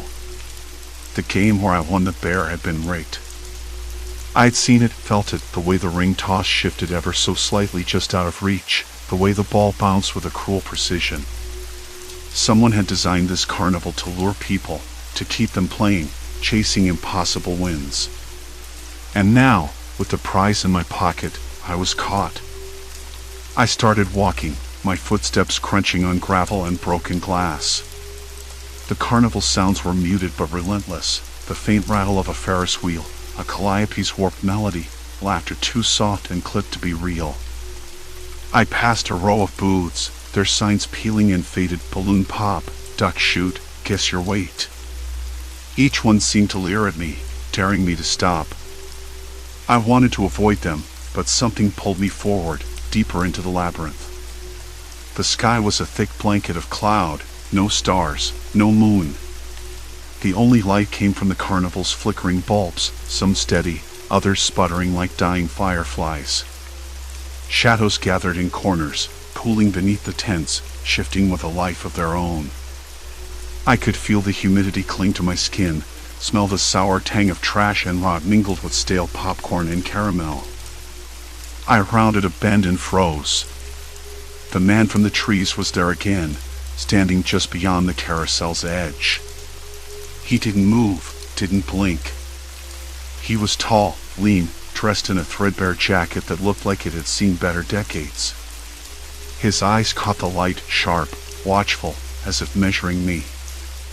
I swallowed hard, my throat tightening. "Who are you?" I asked, voice barely a breath. No answer.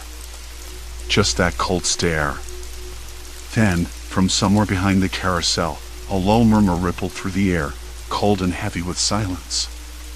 It wasn't quite words, more like fingers scraping over rough wood, the scrape of metal on concrete. The man's gaze flicked toward the sound. He took a step back, melting into the shadows. I blinked, heart thudding. The whispers from before. They were coming again. I edged closer to the carousel, the smell of mildew stronger here, mixed with something else, old sweat, maybe, or fear. The wooden horses creaked as they slowly rotated, their chipped paint and glass eyes catching the sickly light. I pressed my ear to the panel again, breathing shallow. Help, the whisper was faint, almost pleading. My hand trembled. Someone was trapped inside this carnival with me, or worse, trapped by it. Panic bubbled up, but I forced it down. I needed to understand, to find a way out. I circled the carousel, searching for an opening, a sign, anything. The ground beneath was uneven, littered with rusted nails and scraps of paper. I spotted footprints in the dirt, too fresh to be old, a small trail leading toward the funhouse. The funhouse. Of course. The entrance gaped like a mouth, painted with faded colors and cracked mirrors. The glass was dusty, reflecting a distorted version of me, the prize bear in my pocket, the tight set of my jaw. The air inside smelled like mold and old perfume. I stepped forward, the floor creaking beneath my weight.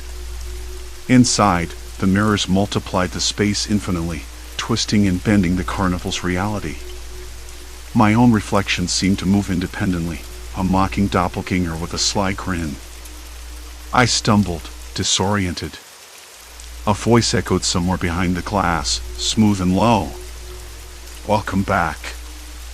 I spun around. No one. The mirrors distorted the sound, making it impossible to tell where it came from. I swallowed hard, fingers slipping on the rough plaster wall. My breath came fast, shallow, and the sense of being watched crept back like a cold draft. I needed to get out. But the funhouse's exit wasn't where I thought it should be. Hallways curved and doubled back, doors led to blank walls or closed shutters. The lights flickered erratically. The laughter I heard earlier now sounded distant, eerie, like a recording played too slow. I touched the prize bear again, searching for some comfort in the familiar. Then I noticed it. A small note pinned to the back of one mirror, taped carefully with yellowed masking tape. I peeled it off, hands trembling. The scrawled handwriting read, "You're part of the game now. No one leaves until the prize is claimed." My skin prickled. The game wasn't just rigged. It was a trap with rules I hadn't agreed to. I looked around wildly. The distorted reflections in the mirrors seemed to close in, the walls narrowing. I tried the doors again. Locked. Or worse, leading to more mirrors, more dead ends. The carnival felt alive, but not in the way I'd first imagined. It was a cage, designed by people who wanted control, who enjoyed watching hope twist into desperation. I had no choice now but to play along. "Who's watching?" I whispered, voice cracking. "Why me?" Only silence answered. Suddenly, the lights cut out entirely. Darkness swallowed everything. The faint glow from the carousel outside was gone. The silence was complete. My heart pounded in my ears.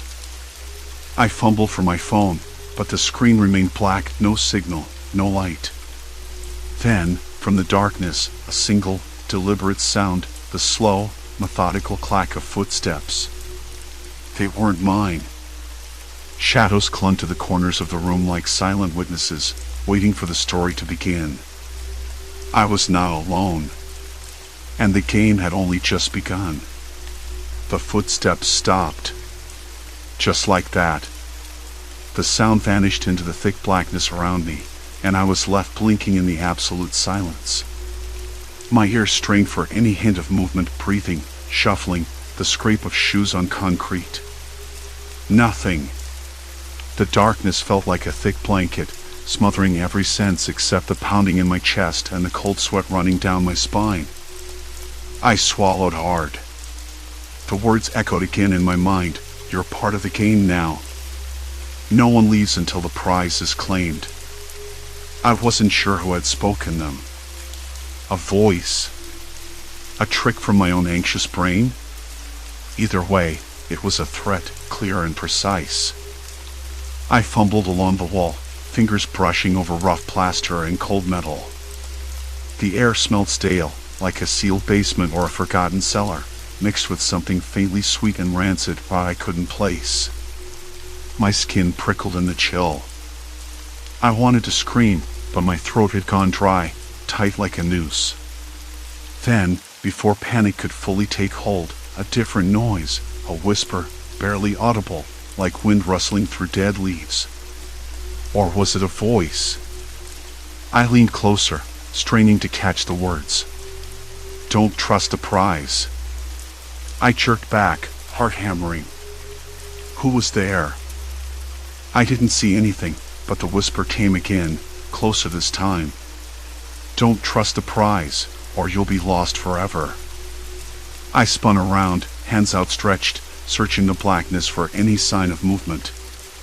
My breath came out in ragged gasps. Who's there? Show yourself. My voice cracked, a broken thread in the silence. No answer. Just silence.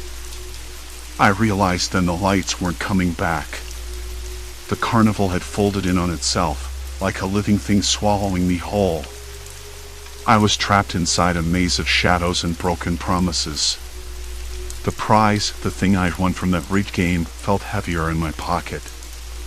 I pulled it out, a small, faded ticket with a strange symbol I couldn't place.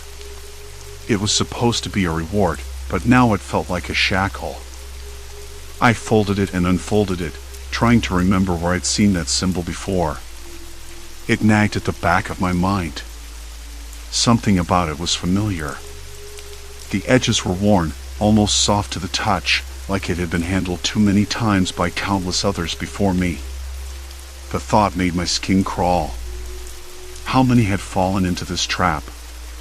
How many had been lured by the promise of a prize they could never claim? My hands trembled. I shoved the ticket back into my pocket and tried the doors again, every one locked or leading to more mirrors, more dead ends. The reflections no longer showed me. They distorted into something unrecognizable, shapes twisting and merging like smoke. I blinked hard, trying to ground myself. I was losing it. That was the worst part. I could feel the walls pressing in, and the carnival's pulse was faint but steady, like a cruel heartbeat. Then, footsteps again. But these were different. Faster. Closer. Not methodical, but panicked. I froze, breath hitching. The sound circled me, echoing off the walls, then stopped directly behind. I held my breath, waiting for someone to appear.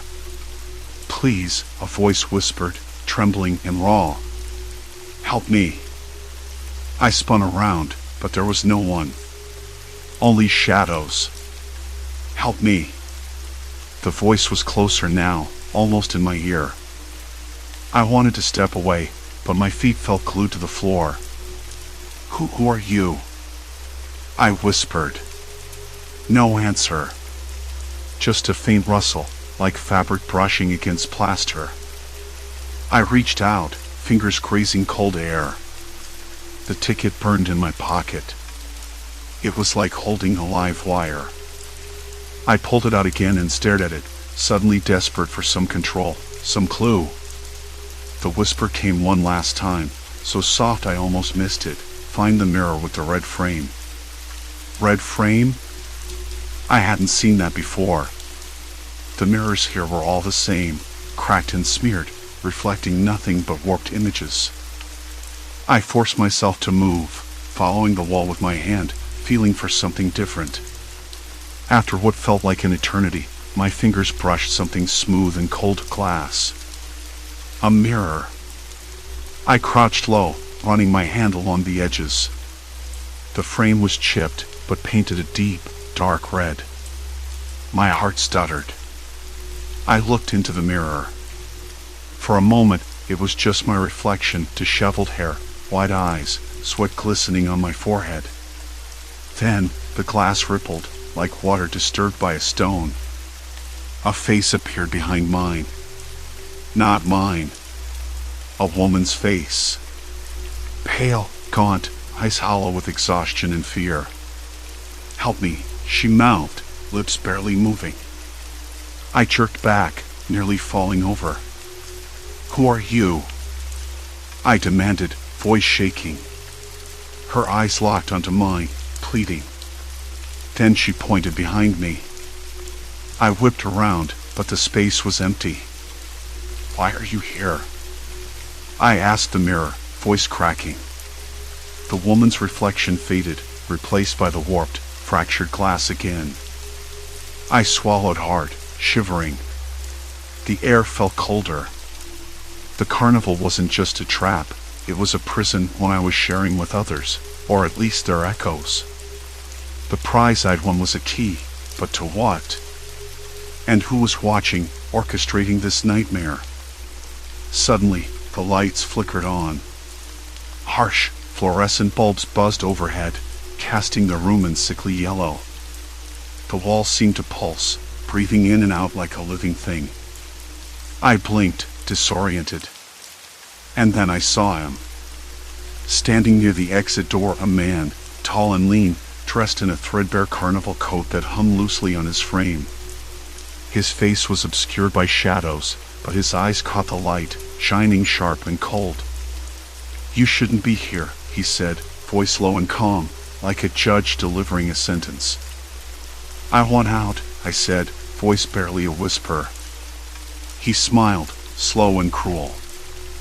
"Out? There's no out until the prize is claimed." I clenched my fists, feeling the ticket burning through the fabric of my pocket again. What prize? What game is this? He took a step closer, the smell of sweat and old leather filling my nostrils. This carnival was never meant for fun. It's a test. A trap. And you, he pointed a finger, deliberate and mocking, are its next player. I wanted to shout, to run, but my legs felt rooted to the spot. The room seemed to shrink again, walls tightening as if to squeeze the breath from me. "Why me?" I managed, voice breaking. He leaned in, eyes gleaming with something dark and unreadable. "Because you won. And winners don't leave. They stay. They play. Forever." The door behind him clicked. Locked. I looked around desperately. No help. No escape. The carnival was quiet now.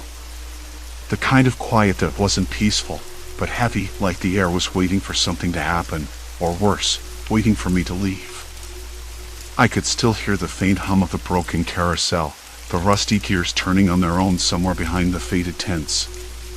It was the same sound that had haunted the edges of my mind all these days, constant, mechanical, and wrong. I found myself back near the prize booth where I'd won that ridiculous stuffed bear, the one with its glass eyes staring too hard, too long. It sat limp on the counter, its fur matted with dust and something sticky I didn't want to touch. The old man who'd handed it to me was gone, vanished like smoke, but the rigged game's echo remained with every spin of the wheel, every toss of the rings. I was supposed to have left hours ago, but something had tangled me here, something that wasn't a thing or a person, but a weight pressing on my chest. I rubbed my arms, trying to shake the chill that had nothing to do with the evening air, which was neither cold nor warm, just stale and clinging. The forest around the carnival was swallowing the daylight. Shadows stretched long and thin, twisting between the skeletal rides like dark fingers.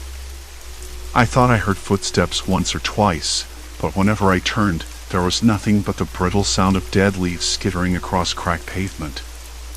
I whispered to myself, I'm leaving. I'm really leaving. The words felt hollow, like a litany I was trying to convince my own brain to accept. I drifted toward the exit archway, The one I'd passed through when I first stumbled into this nightmare, but it was different now. The sign above, once a cheerful red and white, was peeling and faded, the letters barely hanging on. No one was there to stop me. No one was there at all. Except for the distant clatter of the Ferris wheel, moving slowly, like it had a mind of its own. I didn't want to get closer, but my feet betrayed me, carrying me toward that slow, creaking circle of rust and ghosts. The ride was empty, seats swaying in the breeze as if inviting me to sit, to ride, to become part of the carnival's strange rhythm. I swallowed hard and settled into one of the gondolas. The metal was cold through my jeans, rough where the paint had chipped away. I gripped the safety bar, my fingers trembling. The wheel began to turn. Slowly at first, then gaining speed. The lights blinking on its frame were dim, some missing entirely, but they cast a sickly glow that made the night feel even darker. The carnival spread up beneath me, a patchwork of shadows and flickering bulbs, the faded colors of tents and trailers blending with the encroaching woods. I thought about the prize, the bear with the glass eyes. It had felt like a victory when I first won it, a sign that I'd beat the rigged game, that I could outsmart whatever this place was. But it hadn't been a prize at all. It was part of the trap, a token of the carnival's control. Every step I'd taken since then had been a deeper thread in a net I couldn't see. The Ferris wheel climbed higher, and the wind whispered through the chains holding the seats. I closed my eyes, trying to block out the world, but the sound of the carnival bled in, relentless and accusing.